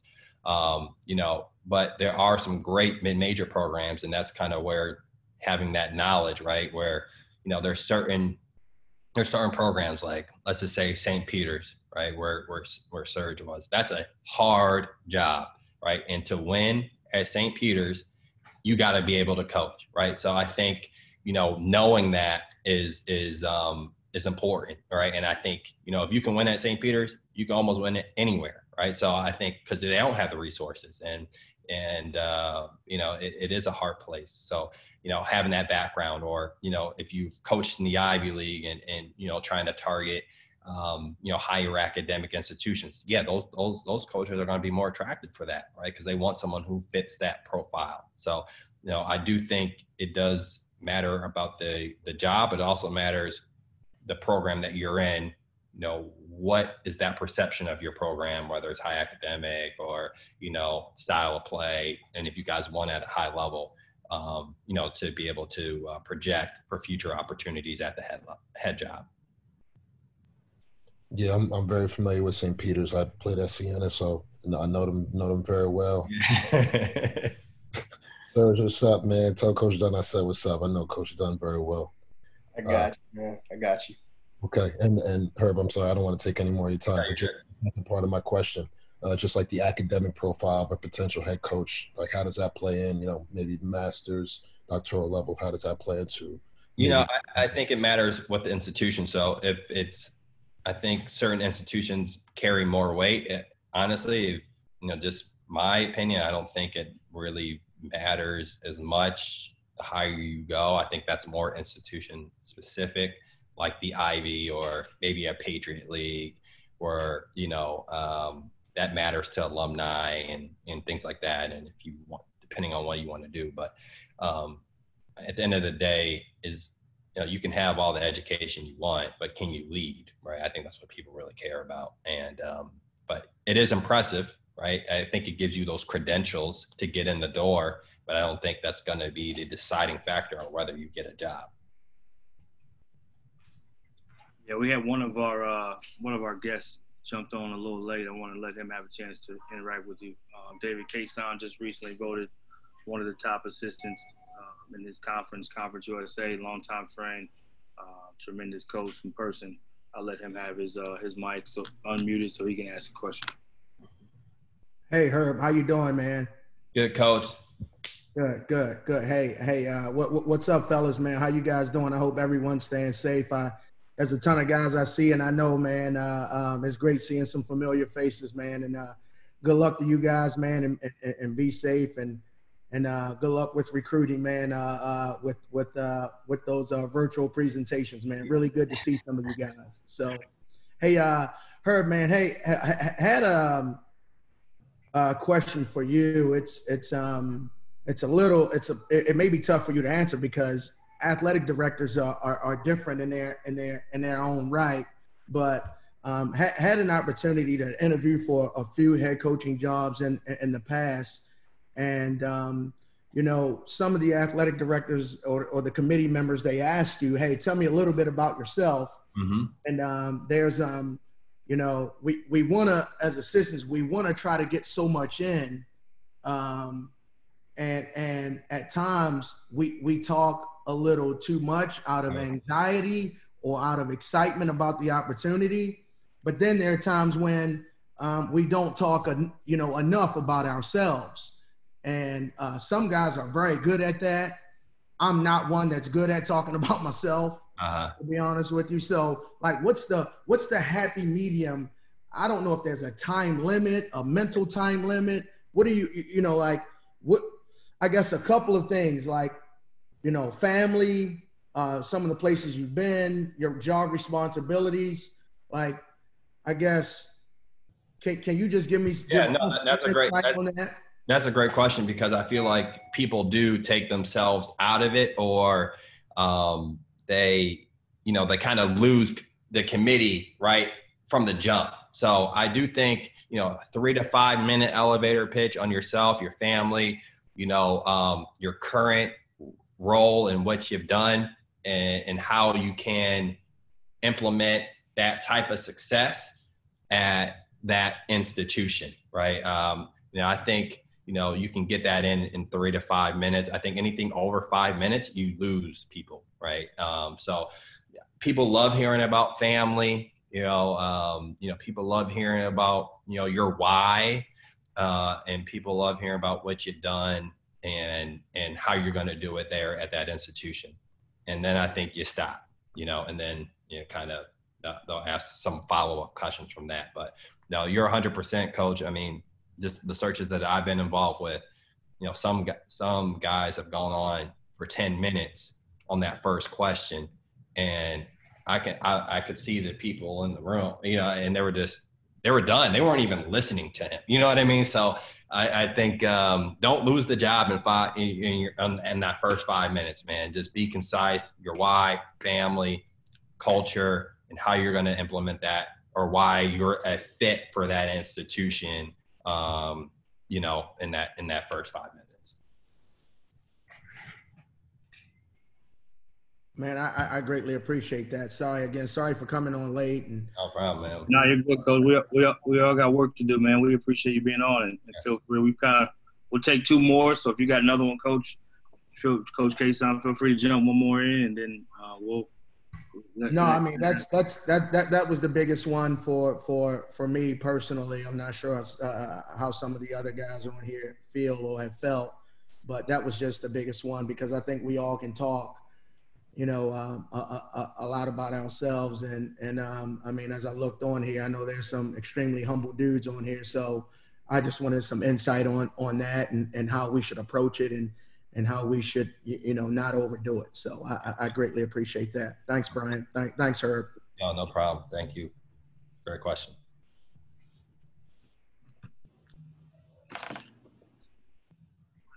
Yeah, feel free to ask anyone if you have any more. We'll give you one more opportunity to kind of wrap up, and then Herb will let you have some closing thoughts. If anyone doesn't have one last question. Hey, Herb, I got one. What should your resume look like, from a, style point of view? Like, does it have to have a picture, no picture, colors, things of that nature? Yeah. So, in terms of a profile, I do think, having a coaching shot or something is nice, having some colors, something to kind of like draw in the person reading it, obviously highlighting your experience, just some of your philosophies, because they're not just going to want just a resume. They're going to want like kind of your profile. Right. So I don't think it needs to be very long. I know I've seen some that were like, 35, 40 pages, which is way too long because no one's going to read that.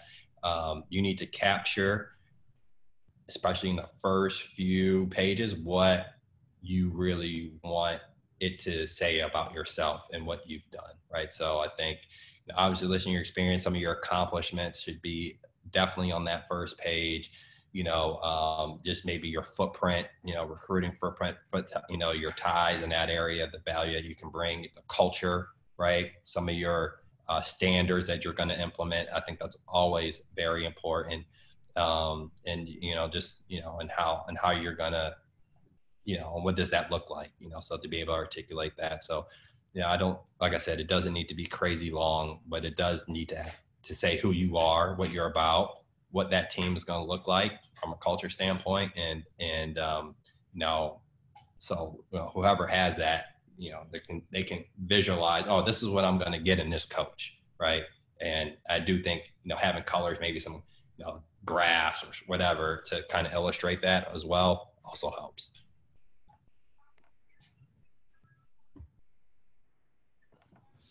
Carl, I see you jumped on as well, man. I wanted to make sure I gave you some love. I know you hosted a Zoom with Herb on. I know you guys know each other well. So, I know you've done a great job. So I wanted to make sure I acknowledge you. If you have any questions, feel free to. I know you weren't on the entire time, but feel free. We'd love to hear from you. I'm good, man. I'm just enjoying it. Appreciate it. Appreciate the invite, man. Herb, you always got some good knowledge, man. I just appreciate, being able to come on and, grab some more and take some notes. Congratulations, man. I saw the retirement officially from service. So. Yeah, man. Yeah. Congratulations. Much salute to that, man. Salute Yeah, appreciate it. Appreciate it. 21 years, man. Appreciate that. Well, Herb, I think we've covered just about everything you can cover. I know guys know how to get in touch with you. We appreciate so much your time. We're looking forward to supporting you to help you, blow this thing out of the water and have as much staying power as you want and as much influence, So we salute you for what you're doing, for being first. It's never easy. We know that. And well, hopefully I'm not the last either. So you won't. You're setting the way, but we appreciate it. And no one better to be able to go first than somebody with as much credibility and integrity and class and character and cares about people. I think sometimes this business can be super transactional, and we know that there are transactions that have to go down, no doubt. But at the same time, there's people that are involved behind that. And we know you're going to do a great job all the way around. So we'll let you have your closing thoughts, man. Thanks so much, everyone, for jumping on too. No, again, just thank you for everyone and just for having me on and engaging with me. And like I said before, I'm here, for a resource for you guys. And, I want to be accessible. So please reach out and let's develop a relationship. And with anything, it has to happen organically and authentically. But I'm here, and I want to make sure that we all have the information going forward to be successful. Right. So, any way that you can leverage me, please reach out and look forward to, getting to know everyone. Yep. Thanks so much again. We'll also post a replay for guys that want to maybe follow up. And of course you guys have his information. So please feel free to follow up and reach out to him. He's here to help, and let's help him. So again, thanks so much everybody for jumping on. All right. Thank you. You guys stay safe. Thanks, fellas. Appreciate it.